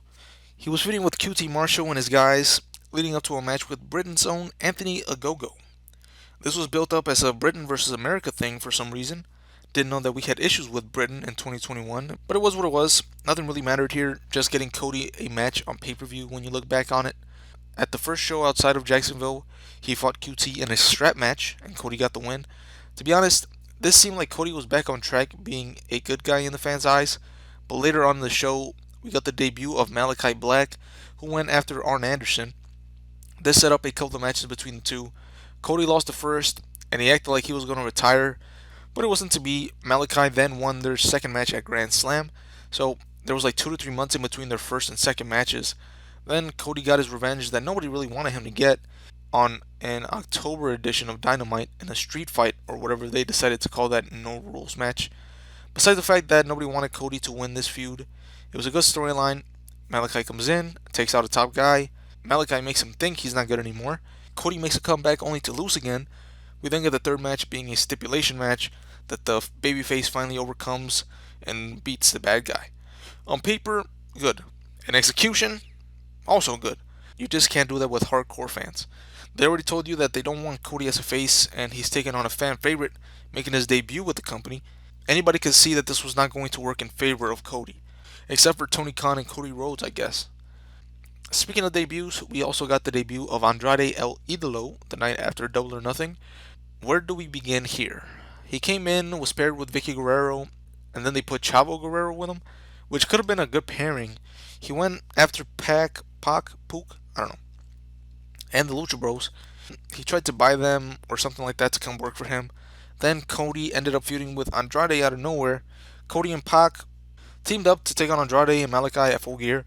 I would say that this was the start of these four guys going into doing nothing of note for a long time. Well, actually, 3 out of the 4 because Cody would then challenge Sammy Guevara for the TNT title. But before that, let's rewind again. Miro won the TNT title and went on of a hell of a run. I would say up until now, Miro is probably the best booked TNT champion in the short history of AEW. While there aren't many memorable matches that he's had, he was at least featured. I don't know, he felt like a bigger deal as TNT champion. Maybe I'm just remembering it differently. There was a good short program between Eddie Kingston and Miro leading into All Out 2021. The match was also pretty good, but again, with AEW, who have either too short and rush feuds or too long and carried out for too long feuds, the Inner Circle versus American Top Team should have been the quick and short feud, while Eddie Kingston versus Miro could have been the one carried out for a little bit longer. Then, after All Out, Miro went on to feud with Guevara. First, he had beat Fuego del Sol back in August to prevent Sammy's friend from getting an AEW contract, even though they still gave him a contract in a losing effort.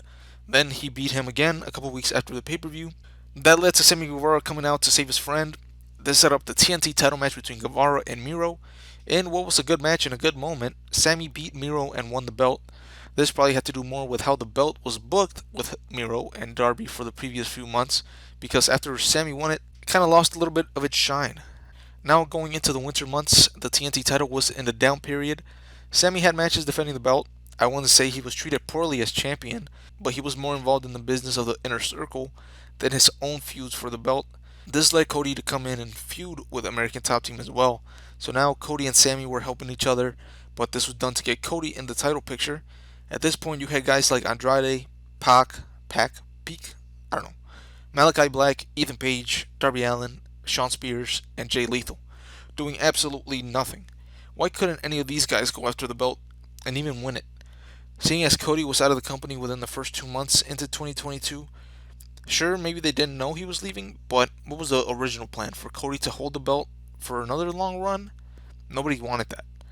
Because then Cody got injured or was sick or something, so he had to step back, and they introduced another thing that I didn't like, an interim champion. Here's why I don't like it. I don't like it in UFC, and especially don't like it in wrestling.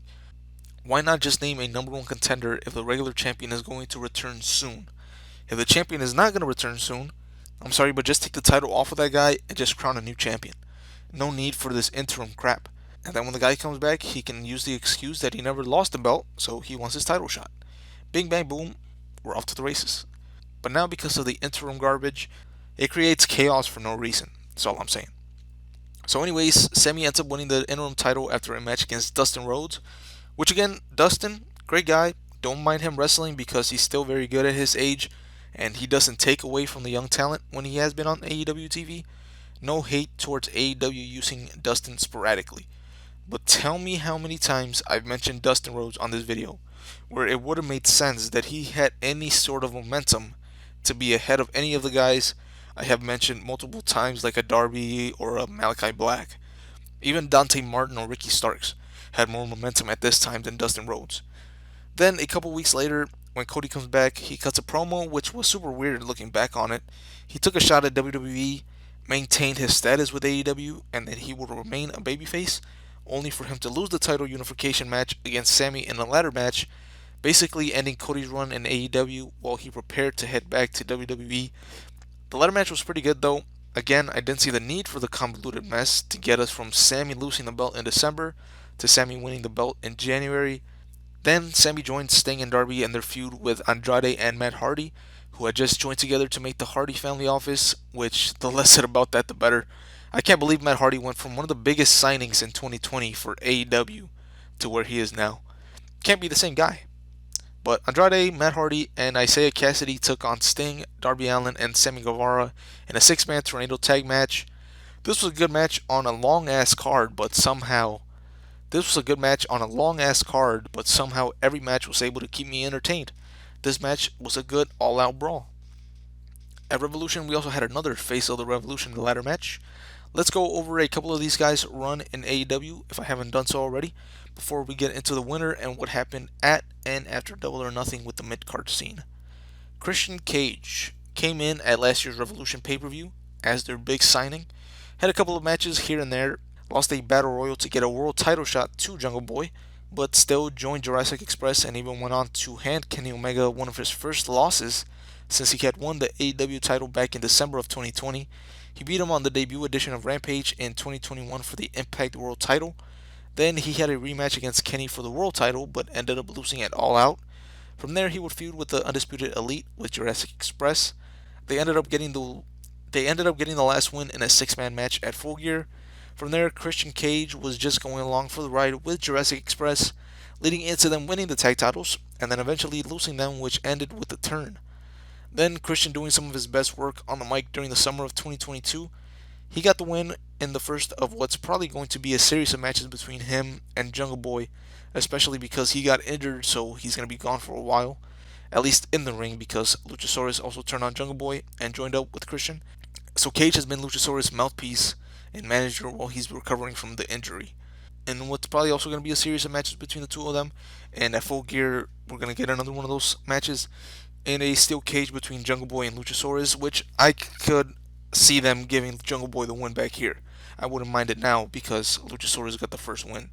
And because it's a stipulation match, Jungle Boy can do something where Luchasaurus still remains strong in losing that match. So yeah, that's Christian Cage's time from his debut up until Full Gear 2022. Orange Cassidy, not really done much, but he's been around.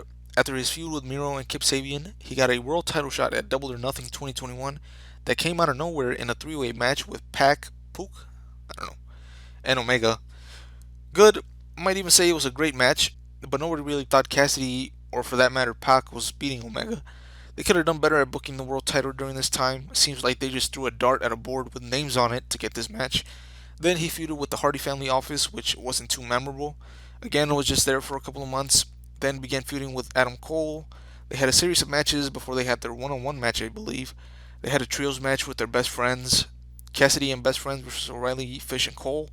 Also had a mixed tag match where it was Cole and his girlfriend Britt Baker versus Orange and Chris Statlander. Led up to a lights out match between Cole and Cassidy at Beach Break. Can't really say I was paying attention to this feud because I thought at this point Adam Cole should have been doing bigger things, which he ended up doing, but not before Orange Cassidy beat him in the lights out match, where we also got the debut of Danhausen. At first I was up for the addition of him to the roster, but now I don't see the appeal. He's not a good promo. We don't see him wrestle. All he does is a stupid thing with his hands when he curses people, which they need to explain. But it's been so long that I doubt they're ever going to. How and why does he have the power to curse someone? Orange Cassidy then again went on to just be there for a couple months. I think he might have been injured. He returned for Forbidden Door where he took on Will Ospreay. I was at this show, and from what I remember, a couple of beers in and never watching this match over on TV, probably the most entertaining match on the show. Then again, Cassidy faded to the background. He was in the Trios title tournament with the Best Friends, which they didn't win. I've already covered that. He continues to feud with Pac from 2020, this time for the AEW All Atlantic title.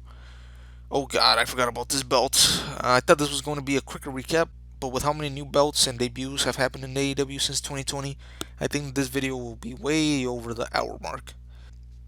I don't need to go back and talk about how it came to be. The All Atlantic title was created to give Pac a thank you present for his time in AEW because we did not need this belt one bit on TV. Orange Cassidy ended up finally winning the big one, if you want to call it that. At Grand Slam, Pac had beat Orange to retain the belt, but he needed to cheat, which led to a rematch where Cassidy got the win. This feud between these two isn't bad. I like that Peak, I don't know, thinks Cassidy is a joke, but he still needed to resort to hitting him with the ring bell hammer to cheat and beat him. And while it should feel like a big deal that he won a championship, at this point, if you haven't won one of the 50 belts or tournaments or rings or trophies that AEW has, then there's something wrong. While all this other stuff had been happening, we had Wardlow getting over in the most low key way possible. Just a big man coming out and destroying jobbers. Wardlow ended up winning the Face of the Revolution ladder match, but that wasn't the only thing he did on this pay per view. But we will get to that a little later. For now, let's just keep with the TNT title picture. Scorpio Sky ended up beating Sammy Guevara for the TNT title. They go back and forth for whatever reason, ends up with another ladder match for the title, and Scorpio Sky ends up as the champion. Again, this is one of the feuds that just kept going on for no reason. Sky and Guevara feuding all the way back since September with the whole American Top Team and Inner Circle thing. But now Sammy is on his own because the Inner Circle split up because Jericho formed a new stable. We'll get to that a little bit more later. Sammy now, while still supposedly being a good guy, was starting to rub people the wrong way. They also added Tay Conti to be with him, bringing the real life relationship to TV, which I don't really mind. It's something missing in wrestling. Don't get me wrong, I'm not watching it to see them stick their tongue down each other's throats. I just mean it's a good looking woman coming out, looking good, and acting all raunchy and shit. We haven't seen that since like AJ Lee, but that was tame compared to Edge and Lita in 2007, for example, which is more what Sammy and Tay are going for. Anyways, this led up to a six-person tag match between Tay Conti, Sammy Guevara, and freaking Kazarian for some reason being put into this feud, taking on Ethan Page, Scorpio Sky, and to keep the American Top Team feud going, Paige Van Sant finally making her in-ring debut, and so far that's been the one and only time she's wrestled on AEW. She wasn't terrible by any means, but if we want to use Ronda Rousey as a comparison, just because they're both MMA fighters who came into wrestling, I would say 1 out of 10.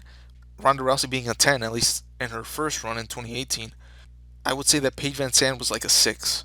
Better than most, but wouldn't say that she's really impressive to want to see more of her in the ring. So Paige and her team got the win. Like I said, nothing followed her in-ring debut.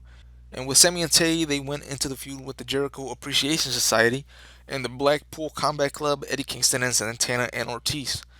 Ethan Page also disappeared for a while, cut a promo about not being used, and joined up with the Firm, which is a stable that was formed by MJF, but led by Stokely Hathaway, along with guys like Lee Moriarty, the Gun Club, W. Morrissey, aka Big Cass, if you didn't know.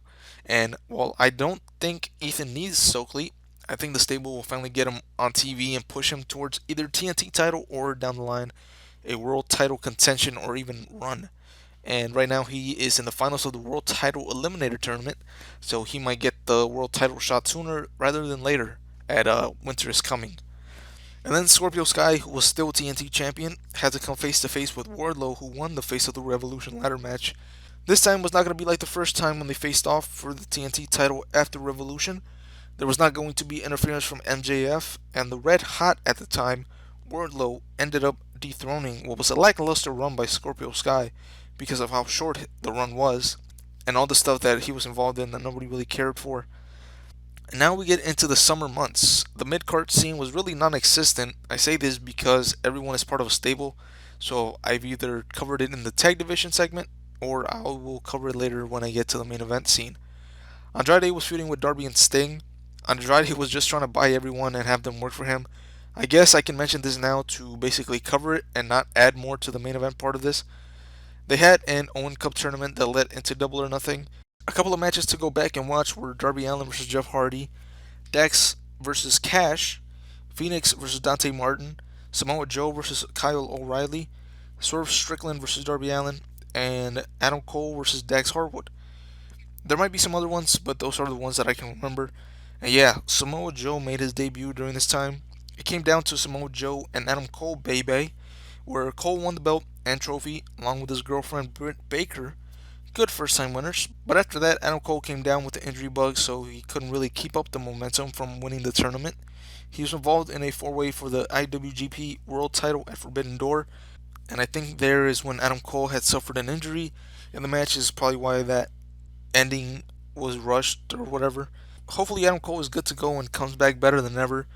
If I can't get CM Punk back, I will kindly take Adam Cole and MJF as the face of AEW, at least for the next 3 to 5 years. Samoa Joe also went on to do nothing.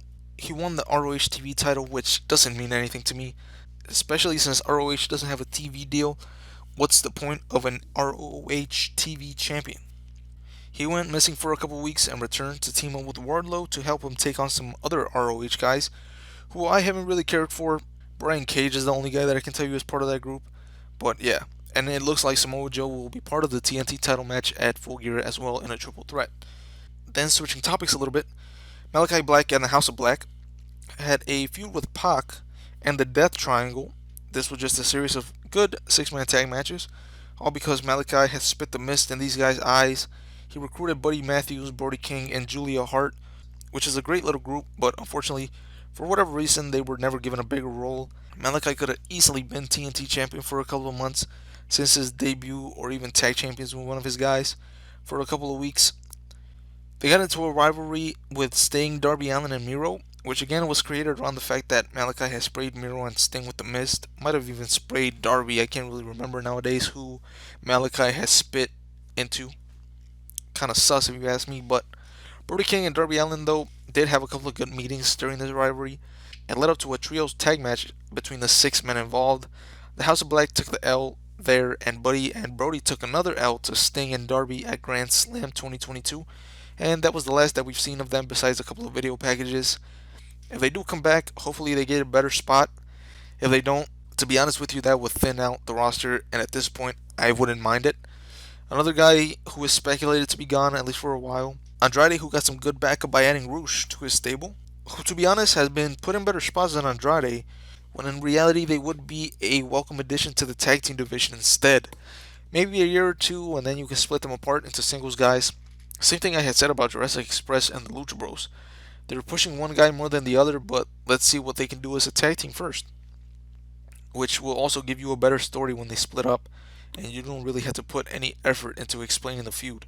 It's basically a book a free storyline card that will sell itself, but no, they decide to push Roosh over Andrade, and Andrade might not even be coming back to AEW for a little while, so we'll see what happens. Over the summer, we got a couple of extra guys added to the roster. Tony Nese, Josh Woods, Claudio Castagnoli, who joined up with the Blackpool Combat Club. He also ended up winning the ROH World Title during this time, which was a good choice for the brand. Had some good matches with Dax Harwood, Dustin Rhodes, and another new guy we've seen come in, Konosuke Takeshita. One of the brightest spots of AEW during this down period with all the injuries, in my opinion. He only came in for a couple of appearances, though. Not sure when his contract is up with the company he is with. But AEW better scoop this guy up when they get a chance. He unfortunately had to take a lot of losses because he wasn't really going to be there for a long time.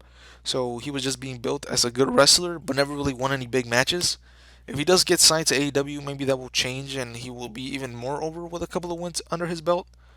Speaking of belts, we saw Wheeler Yuta and Daniel Garcia battle it out for the ROH Pure Championship.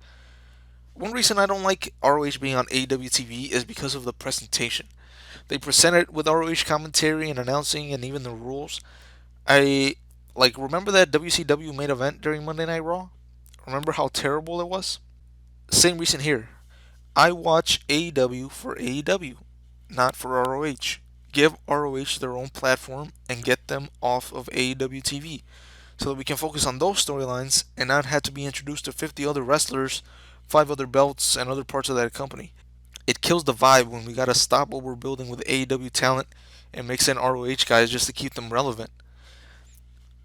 Going back to Wardlow, he got into a feud with Jay Lethal. He fought him a couple times for the TNT title, if not just once. But he got help from FTR because Jay Lethal had his manager Sanjay Dutt and their giant Satnam Singh. It led up to a trios tag match at All Out, making it the 4th straight pay-per-view where the TNT title wasn't defended. 5th if you want to count Forbidden Door. the Motor City Machine Guns made a good replacement to what was originally probably going to be Sanjay and Saddam Singh teaming with Lethal. The one thing they were building this around was if Wardlow could powerbomb the big man. Wardlow and FTR won the match, but we didn't get the spot I thought it was leading up to. As I mentioned earlier, Wardlow got into a feud with some guys from ROH, but looks to be headed into a match against Powerhouse Hobbs and Samoa Joe for the TNT title, which I hope gets this title back on track. I wouldn't really mind any of those guys walking out of Full Gear as a champion. I just hope that whoever does come out as TNT champion is booked a little bit better than Wardlow has been booked in the last couple of months. Alright, so that does it for the mid card scene. Let's see if I have any energy left to cover the rest of this video, which is going to be the main event scene. Alright, here we go with the main event scene since All Out 2020. So, I'm going to break this up into 6 parts, as we're going to cover the 6 guys who have been part of the majority of the main event storylines at this point of my all the recaps that are done with the women, the tag team, the mid card.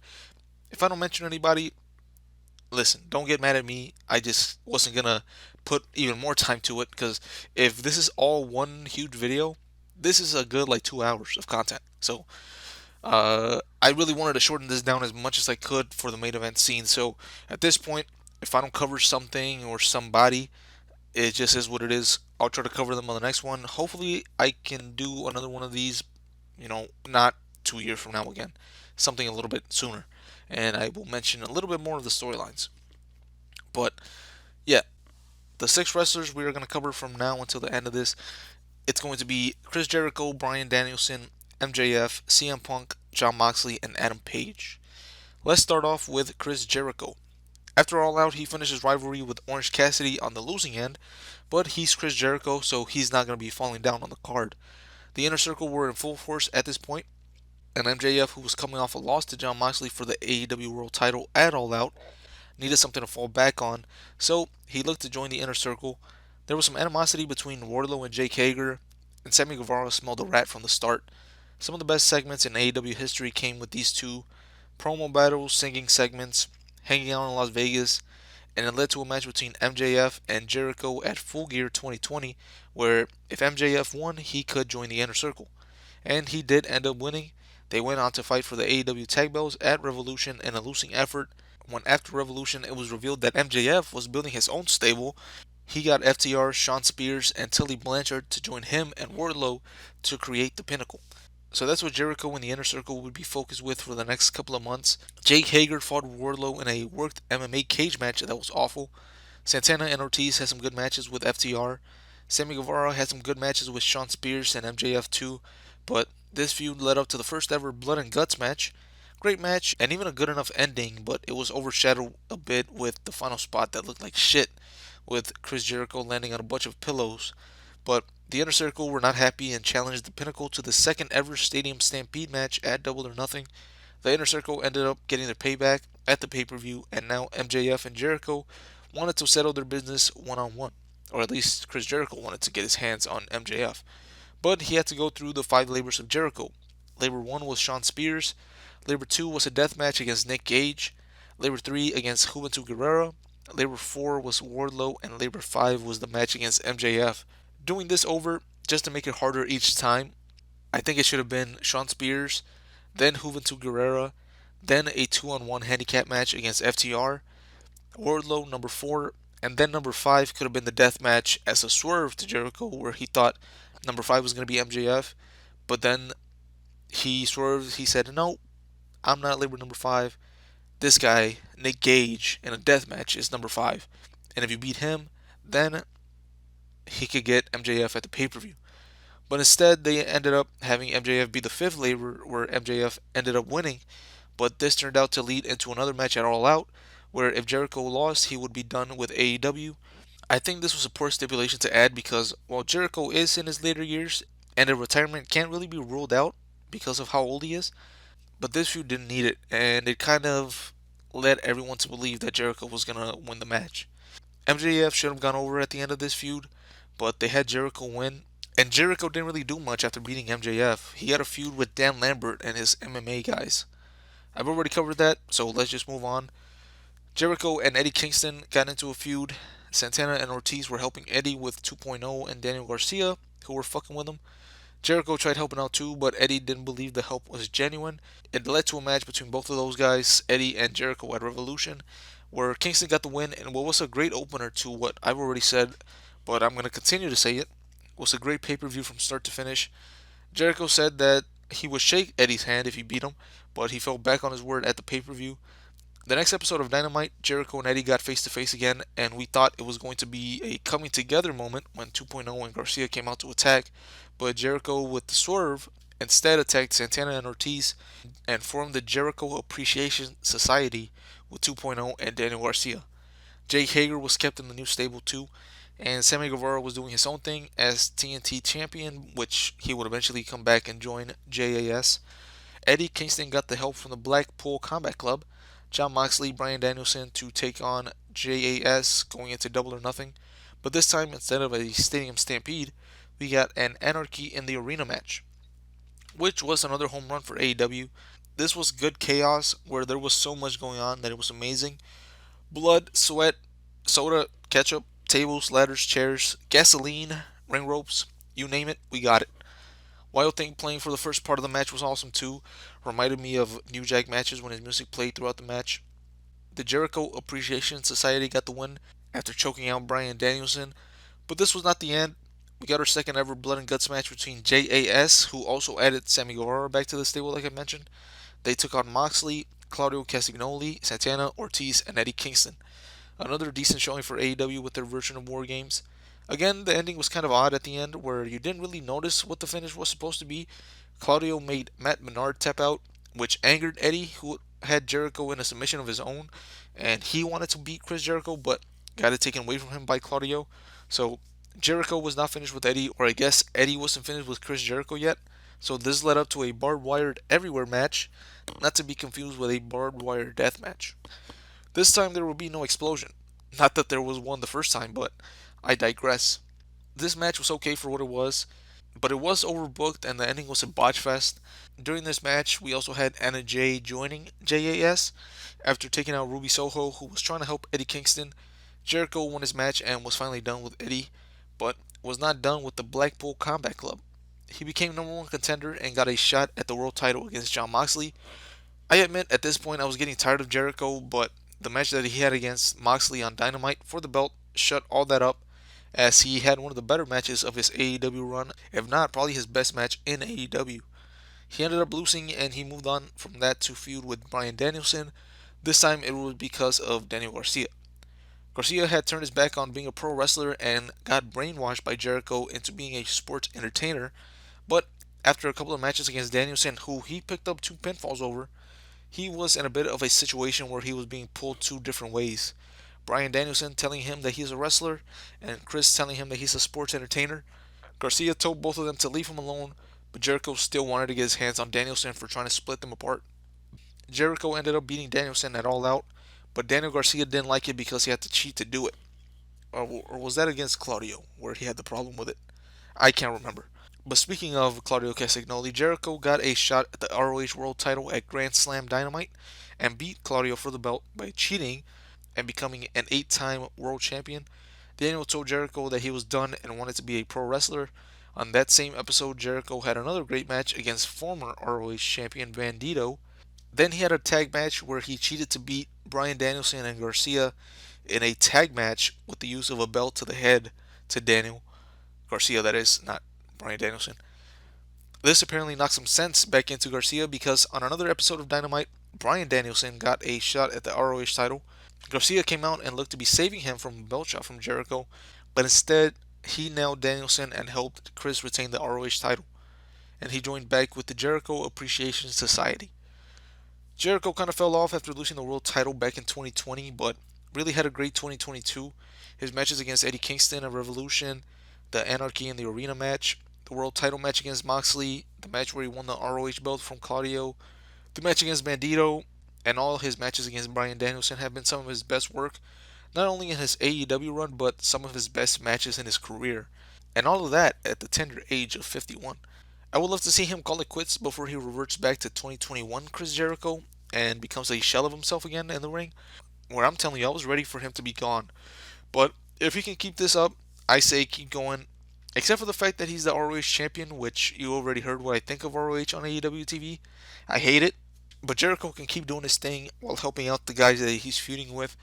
Sammy Guevara and Danny Garcia will be better pro wrestlers after their time with Jericho as opposed to where they could be without him. And speaking of Bryan Danielson, let's recap his time in AEW since making his debut at All Out 2021, after Kenny Omega had retained his title against Christian. He went immediately into a feud against the Elite, and he gave us one of the best matches in AEW of 2021 in a time limit draw against Omega at Grand Slam. But then Danielson was in the World Title Eliminator Tournament. He beat Dustin Rhodes in the first round. Then he beat Eddie Kingston in the second round.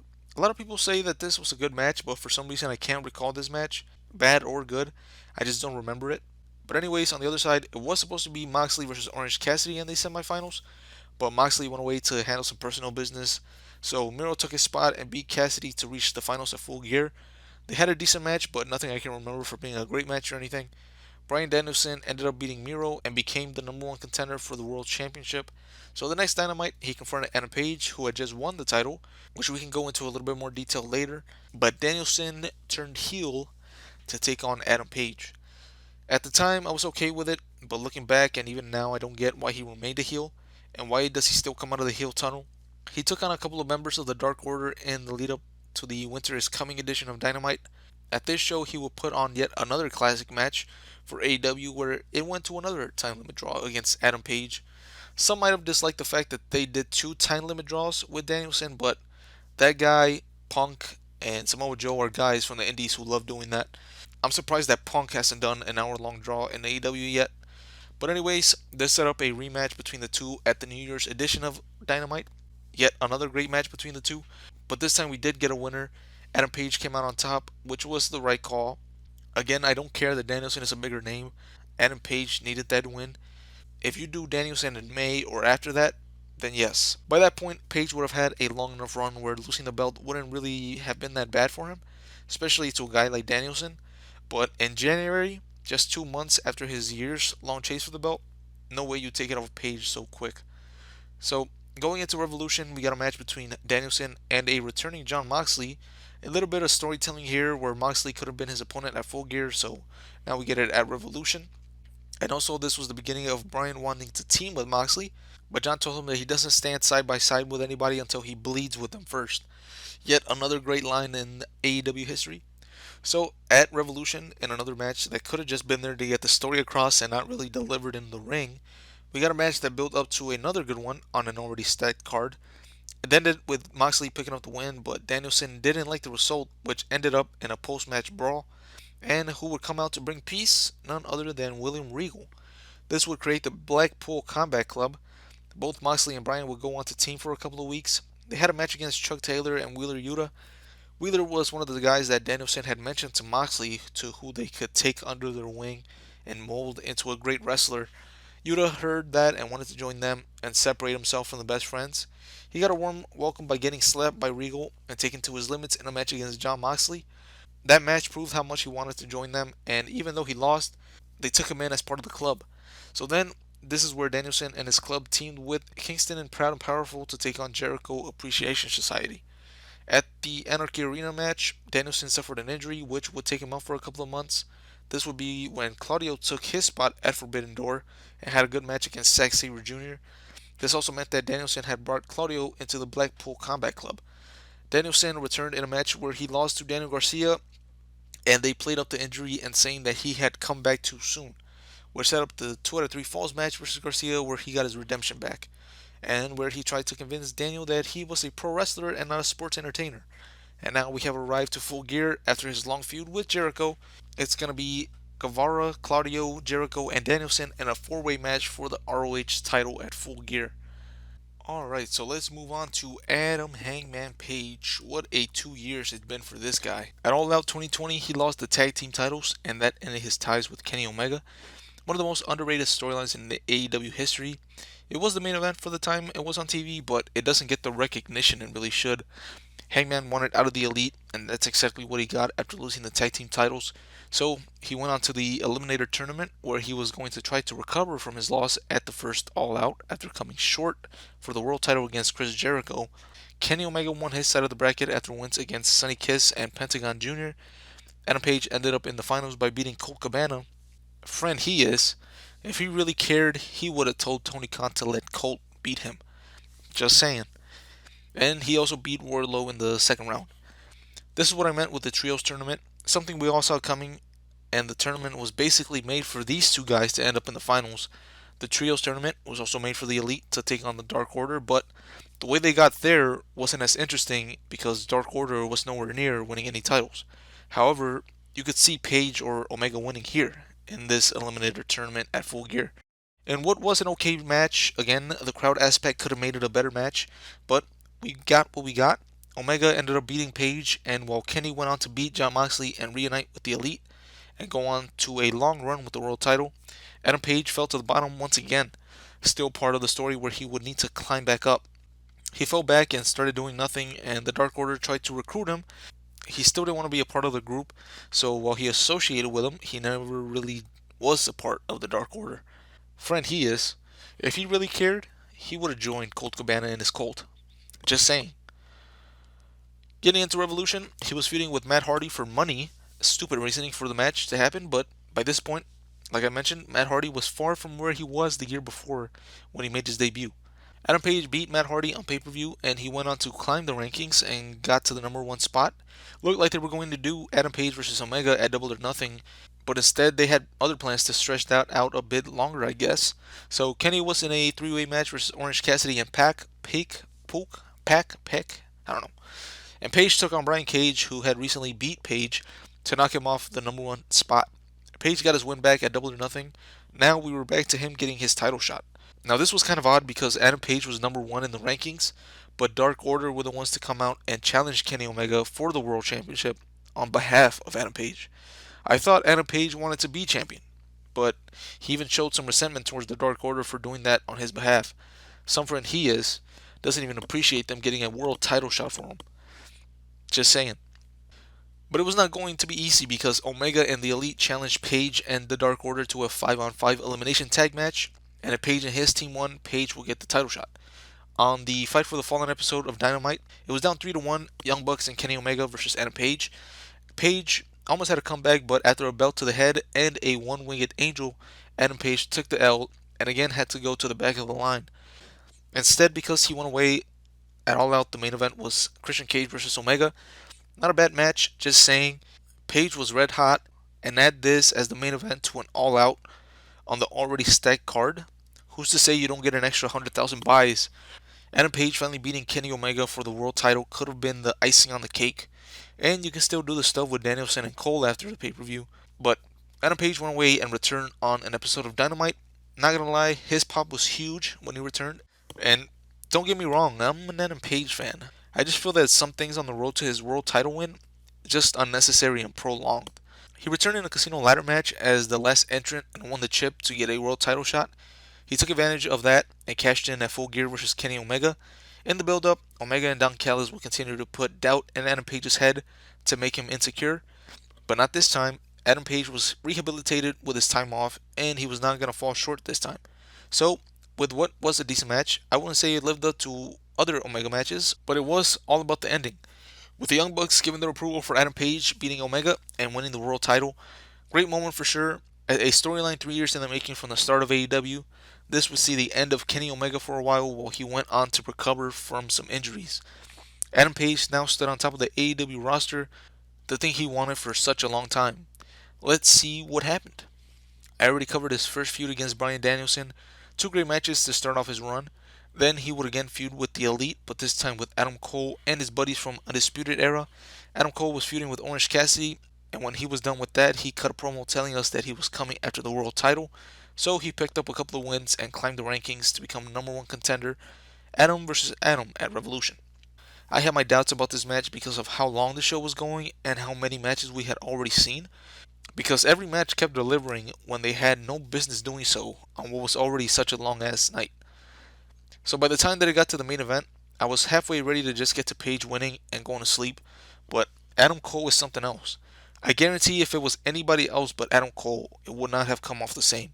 But these two guys put on yet another great match to cap off the best pay per view of 2022 in any promotion. Don't bring up All Out, Forbidden Door, Clash at the Castle, WrestleMania on either night. Adam Page ended up retaining the belt, but it was not over for the two. Adam Cole challenged Page to a rematch in a Texas death match. He also beat Lance Archer in a Texas death match to retain the title after his feud with Danielson was over.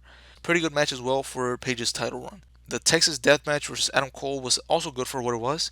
It happened on an edition of Rampage, which was odd because a lot of people probably never saw this match, but Page ended up retaining and moved on from Adam Cole. Now it was onto the road to Double or Nothing, where it all starts to fall apart. CM Punk. CM Punk was also climbing the rankings since Revolution. He was pretty much undefeated, I think, besides maybe one or two losses, but he was number one by the time we got to Double or Nothing. This set up Adam Page versus Punk for the world title, but it was all about the promos these guys would do that got everyone talking. When they went face to face, Adam Page got all up in Punk's face, showing some animosity that nobody knew where it was coming from. Punk even asked he didn't know why Page was taking it so personally. Adam Page would drop the line, "You talk a big game about workers' rights.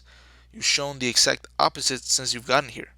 But if you go back, because that's what I did, the whole promo from Page on the May 25th edition of Dynamite, looking back and hearing what he said, you could tell that something was up. But of course, you're watching it at the time, you just thought it was a part of the storyline. But if it wasn't, you can really see that Adam Page has a problem with Punk being in AEW, which I get it. You want it to be for the boys and for it to be a happy environment with flowers and cupcakes, Mindy's cupcakes, that is. But you're doing what you're calling Punk out for, creating drama that doesn't need to exist. If CM Punk calls it quits after this all because of Colt Cabana, I don't think I can ever forgive Adam Page. But that's just because I'm from Chicago and a huge CM Punk fan. His return to wrestling was one of the greatest moments I've ever witnessed in wrestling. And the fact that Page made him so upset that he leaves again, all because he wanted to stand up for Colt Cabana? Nah, man, that's not the hill to die on. So, at Double or Nothing, we got the world title match, Page versus Punk. And like I said earlier with Cole versus Page, if it was anyone but Adam Cole, the match wasn't going to be that good on a long night. And that's what happens. Again, fan of both of these guys, but the crowd was ready for this to be over. CM Punk won the world title in a decent match, but nothing amazing or anything, ending Hangman Page's run, which isn't the last time we're probably going to see Page as AEW World Champion for sure. It ended short in some people's eyes, but that's because they prolonged him winning it. Could have been a year-long run since Double or Nothing the year before, but they thought Omega in a random three-way match was a better title match to do then. After Double or Nothing 2022, Hangman Page wasn't really doing much.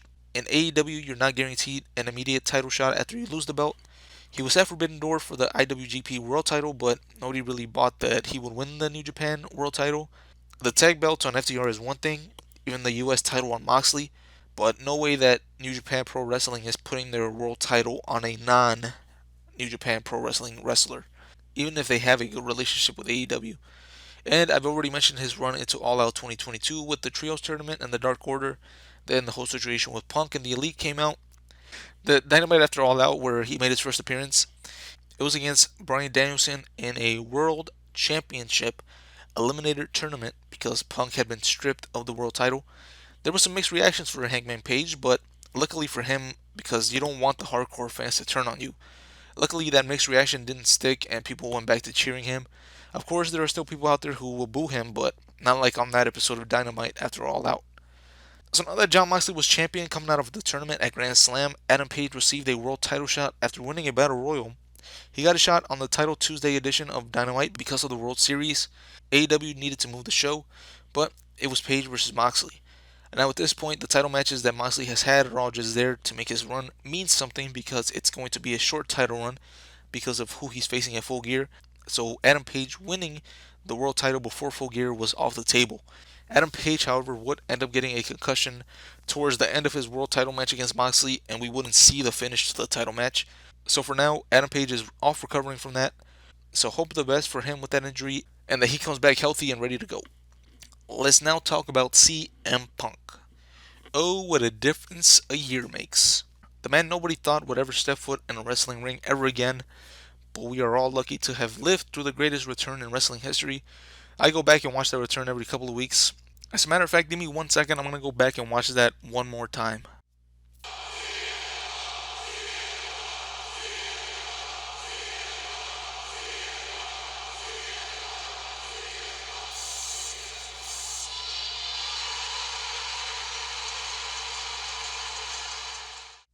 Gives me goosebumps every single time.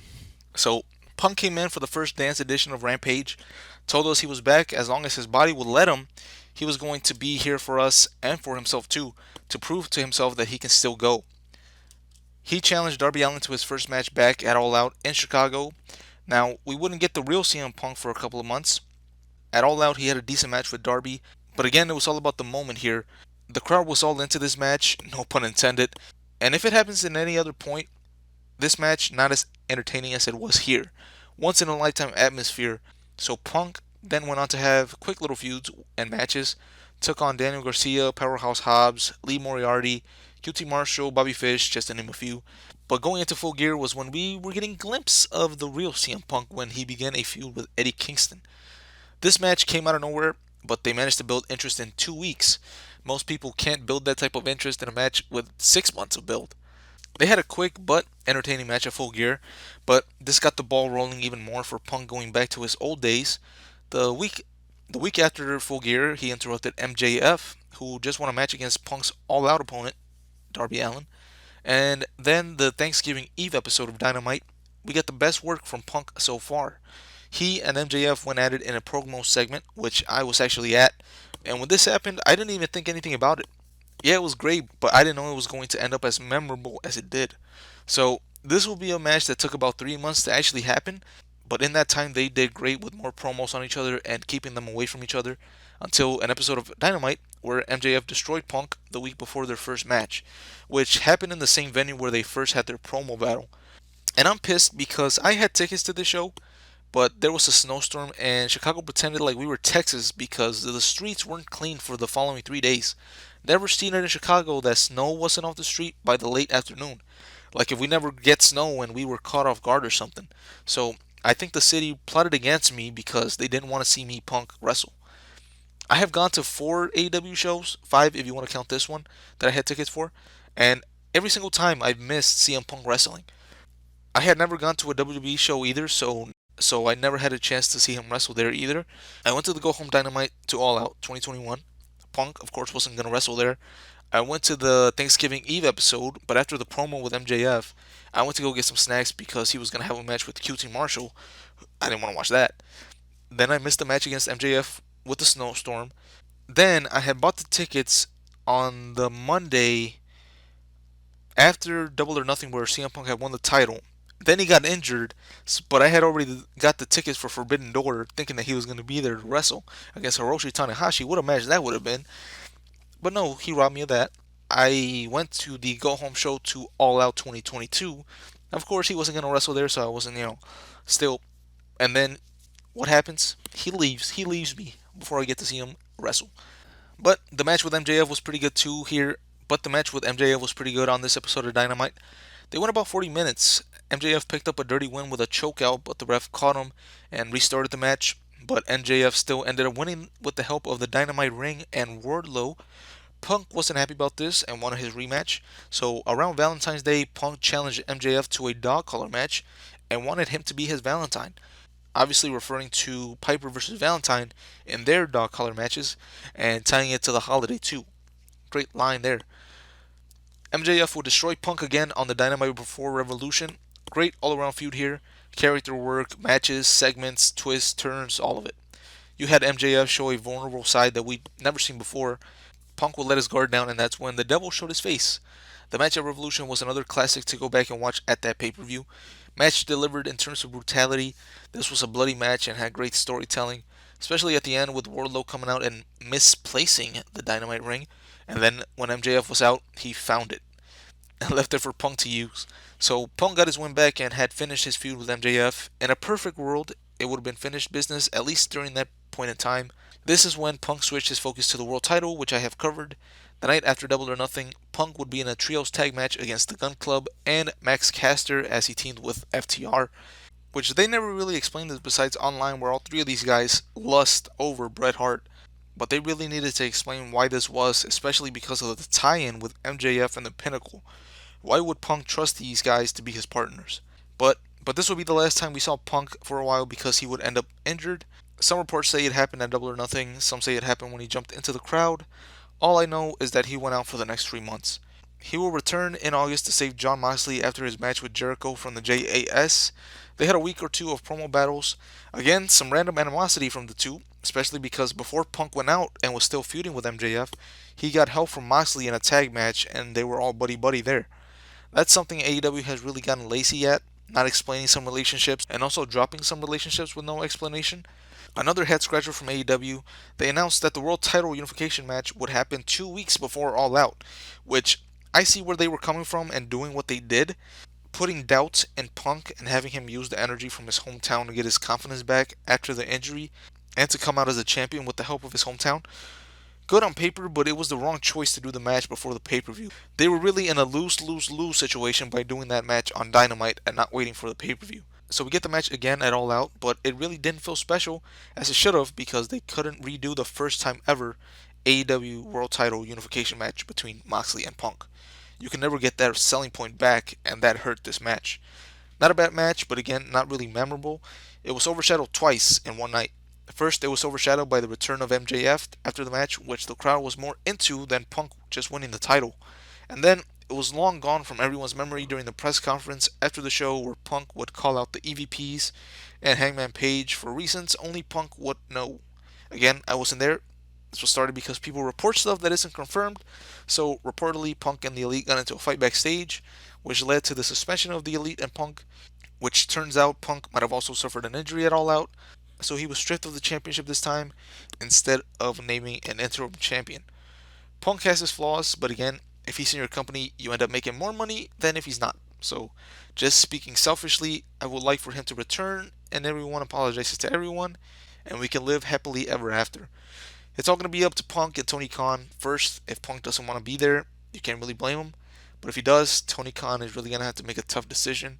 Risk something like this happening again with Punk, or you cut your losses and just eliminate the one to keep the majority happy. So he either loves it enough to do it for AEW, or he's done with the drama and will just hang it up. But we'll see what happens.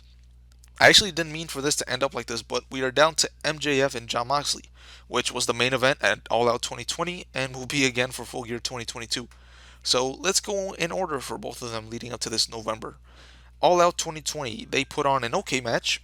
I believe this was another instance where a full crowd could have pushed it to be a better match.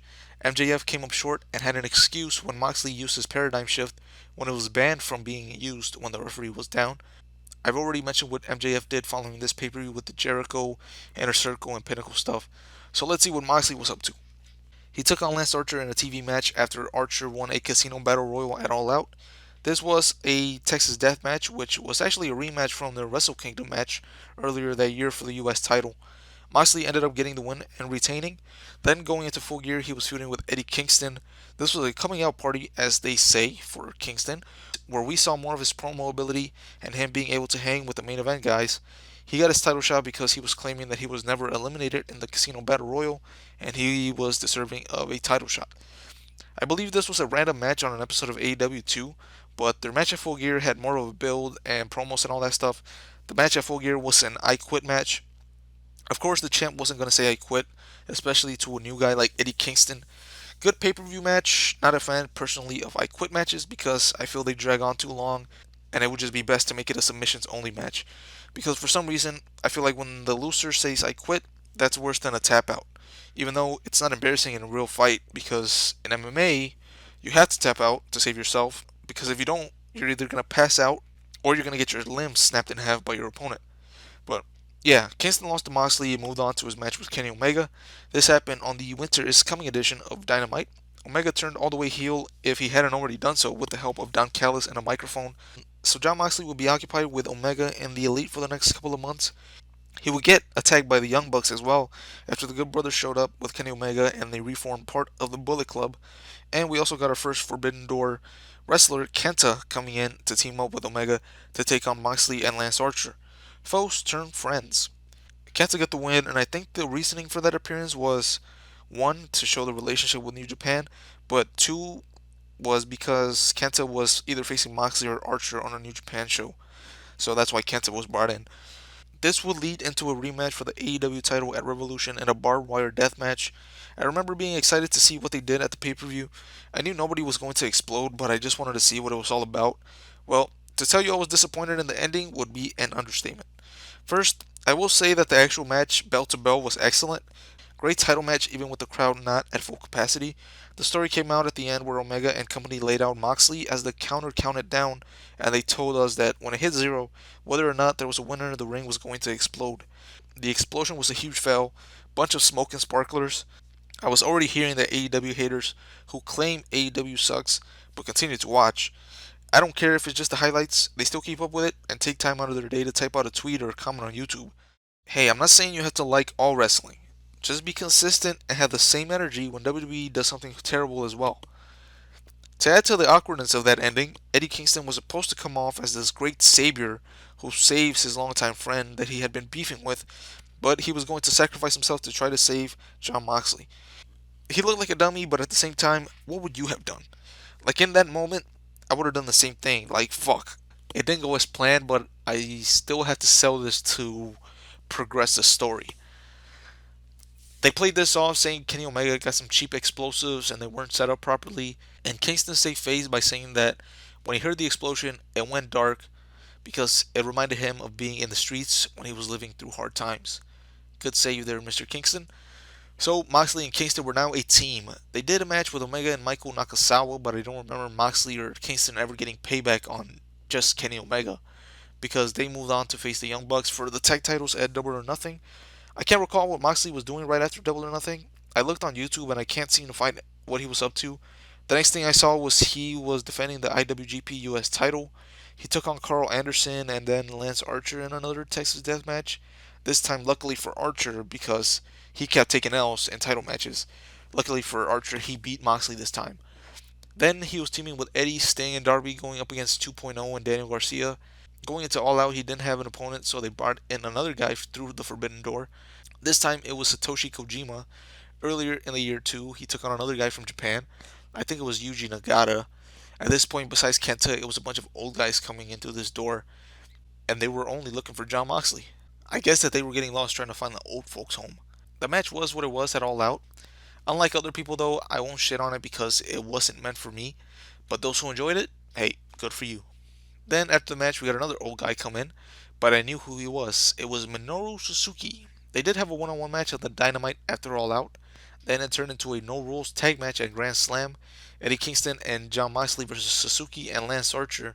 Then going into Full Gear, it was most likely going to end up being Moxley versus Danielson in the Eliminator tournament, but Moxley took time off to deal with his personal stuff.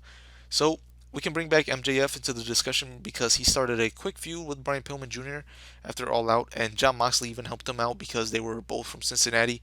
But ultimately, MJF wasn't going to lose the match between both of them. Then MJF would bring up the four pillars of AEW for the first time: Sammy Guevara, Jungle Boy himself, and Darby Allin, which he had beaten Jungle Boy and Guevara before, so that meant Darby Allin was next. This led up to a match between the two at Full Gear. Something that MJF does, which not a lot of other guys from AEW do, is make sure that there is a story for his pay-per-view matches. All pay-per-views since Revolution 2020, except for the match against Jungle Boy, have had weeks of story going in. This time he will cut promos on Darby and Sting, even taking out Darby and Sting before the pay-per-view too. And Darby returned to take out MJF before the pay-per-view. They had a good match at Full Gear, but MJF ended up getting the win. Darby Allin be taking so many L's at pay-per-views. If he doesn't team with Sting, it's a loss for Darby most times.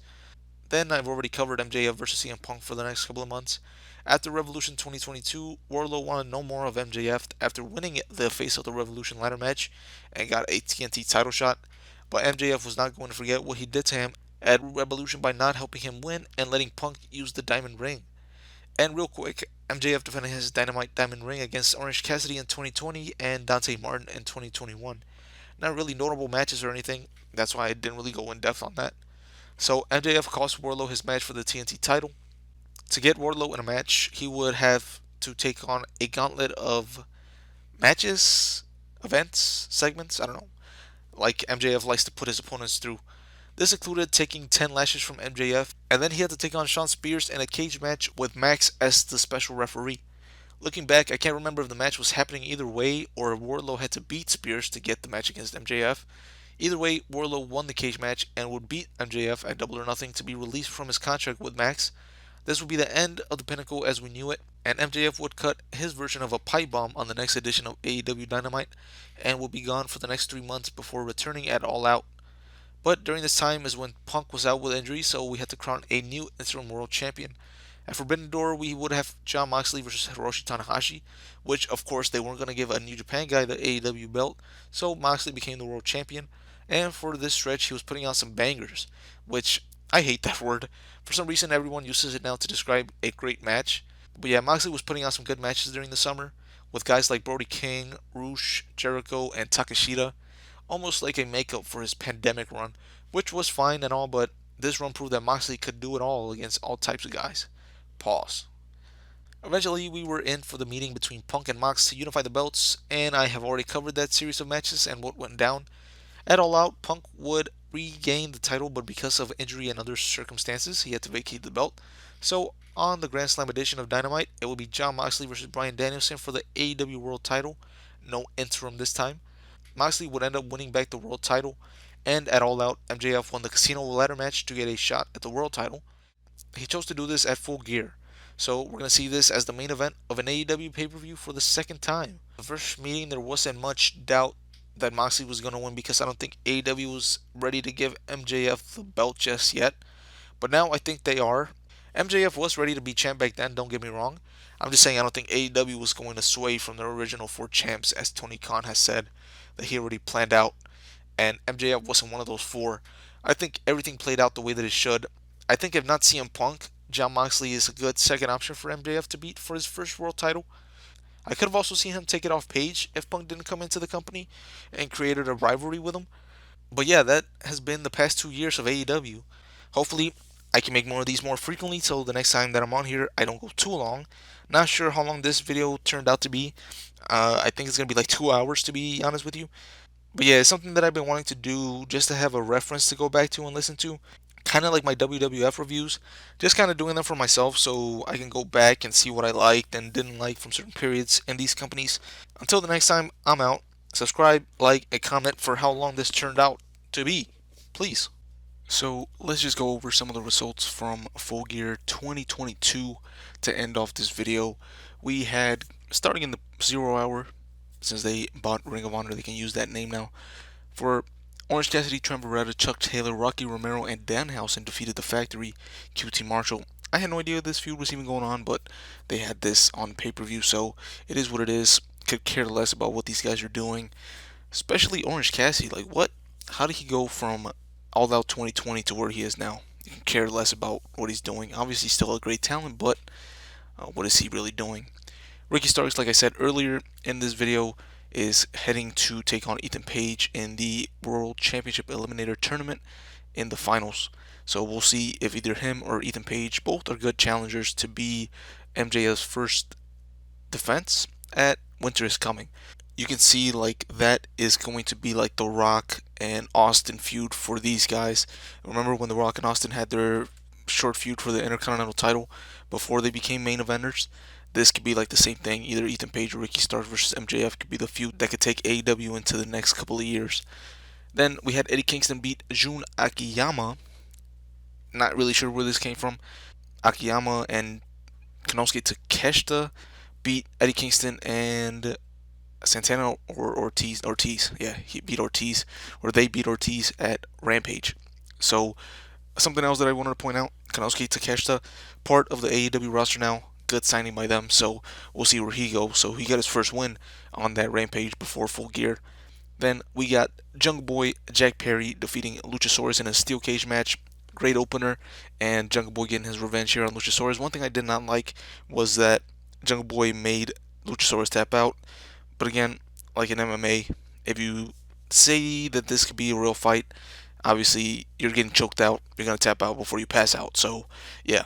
Jungle Boy getting his revenge. We'll see if Christian Cage is ready to come back and Jungle Boy can take him on to get his full payback. But maybe right now they're going to separate these two. have them go separate ways, and then when Christian Cage is ready to come back, he will cost Jungle Boy maybe a title shot or something. Then we had the six-man tag team match for the AEW World Trios Championship, Death Triangle versus the returning Elite. Now, a little bit of a mixed feeling for me here because obviously Kenny Omega, the Young Bucks, some of the best wrestlers, but unfortunately, I think this means that CM Punk isn't coming back to AEW. Still have my fingers crossed that he will, but I saw the AEW Fight Forever video game. CM Punk was the main star on that cover, and they removed him if you saw the trailer. So, yeah, Kenny Omega, the Young Bucks returned, but they lost to the Death Triangle. But it is going to be turned into a best of seven series. So, this matchup is going to be here for another couple of weeks. Probably going to lead into, match number seven. So, we're going to see a lot of these guys going back and forth. Probably the Elite are going to end up winning the belts at the end of all of this, and this is just giving Death Triangle a couple of wins. And obviously, the Elite had to get a bit of a loss here because of what they did out at All Out. Obviously, they can't be without fault there too. Next up, we had Jade Cargill and the Baddies. They defeated Nyla Rose. Didn't really see much of this match, but yeah, Jade Cargill got her belt back, and Nyla Rose, we'll see what she does, if anything. I think that she's just like one of the people that are going to be on the roster, just there. I don't know if she ever gets over again, but again, great follow on Twitter. Go hit that follow button on Nyla Rose if Twitter still exists. One person that I thought could have taken the belt off of her, Jamie Hayter, but she defeated Toni Storm for the interim world championship, women's world championship, in a great match. Finally, in the women's division, starting to heat up a little bit. So yeah, we'll see what Jamie Hayter does, and we'll see what Jade Cargill does because right now I can't see anybody. Maybe Britt Baker goes down to that, but we'll see. For right now, I don't see anybody beating Jade Cargill. Then we had that Fatal 4-Way for the ROH World Championship. Not really much to talk about. Chris Jericho defeated Danielson, Castagnoli, and Sammy Guevara. It was an okay match. Can't really complain. Again, get ROH off my AEW TV, please. Samoa Joe defeating Wardlow and Powerhouse Hobbs for the TNT title in a decent match. It ended with Wardlow giving Powerhouse Hobbs a couple of power bombs, but then Samoa Joe comes in, hits Wardlow with the belt, and chokes out Powerhouse Hobbs for the win, and becomes a two-way champion. Now holds the ROH TV title and the TNT title. Like I said, I didn't really care who walked out of this as long as they are booked well. Then we had the Acclaimed beating Swerve in Our Glory, Keith Lee and Swerve Strickland for the tag team titles. Good match here, and Keith Lee and Swerve Strickland are probably finished here. When he slapped him, I was like, oh, shouldn't have done that. Keith Lee walked out on the match, and Anthony Bowens and Max Caster beat Swerve for the pin, and we'll see where they go. A lot of these matches are kind of like we'll see where the winners go, and a lot of the losers too, like Luchasaurus. Where does he go from here? Danielson, Castagnoli, they've been feuding with Chris Jericho for the better part of a year now, so we'll see where they go. And because of the ending too, we'll see if the Blackpool Combat Club is still a thing. Britt Baker, obviously, where does she go? Soraya might. Oh, maybe Soraya goes after the TBS title. Didn't even think about that. Wardlow, Powerhouse Hobbs, we'll see where they go. And Toni Storm, too. Maybe she goes after the TBS title. Maybe she takes a little bit of time off. Maybe she gets a rematch at Winter is Coming. We'll see. But yeah, Keith Lee, Swerve Strickland, probably leading up to a match between both of those guys against each other. So they have that to look forward to. But Anthony Bowens and Max Caster right now, we'll see what happens with them. Sting and Darby Allin, maybe they can get a tag team title match. But FTR also in the background looking in. Maybe they are ready to get the tag team titles. And then finally, in the main event, MJF versus Jon Moxley. Better match than obviously it was at All Out because of the fan reaction. And at the end, the referees get knocked down, two of them. Reminded you of the Attitude Era days. And William Regal came because MJF was about to use the Dynamite Diamond Ring. But William Regal told him, hey, you better not use it. So MJF tosses it out of the ring. He's like, alright, I'll beat Jon Moxley on my own. He gets put in the submission, but obviously the ref was knocked out. Then William Regal slides the Nux into the ring for MJF to use, hits Jon Moxley with it, and becomes the new AEW World Champion. I, I mean, obviously you saw that MJF was going to win the championship here, and William Regal selling his soul to the devil, like Excalibur or Taz, one of them said. But yeah, MJF is going to lead AEW into the next couple of years. And if it's true about him, wanting to leave after 2024 or whatever it is, I can't see him losing the belt anytime before then. So we're gonna have like a year of MJF as the champion. Can't see who takes the belt from him, but probably happens at next year's Winter is coming. Whoever wins the AEW World Title Eliminator next year, probably gonna be the one to dethrone MJF finally after a full year. So yeah, full year wasn't a bad pay per view. 13 matches. I mean, if you don't count the pre-show, it was only 10. Still a long card. Come on, Tony Khan, what are you thinking? Stop giving us so many matches. But at the end of the day, most of these matches delivered, so it is what it is. So yeah, full gear, good pay per view. We'll see where they go from here. Leave your thoughts in the comments, and we'll see the next time that I come on here and talk about AEW. If this gets a good enough viewing, who knows? Maybe I'll do a weekly recap or semi-weekly or something like that. But yeah, for now, I am out. I'll catch you guys on the next one.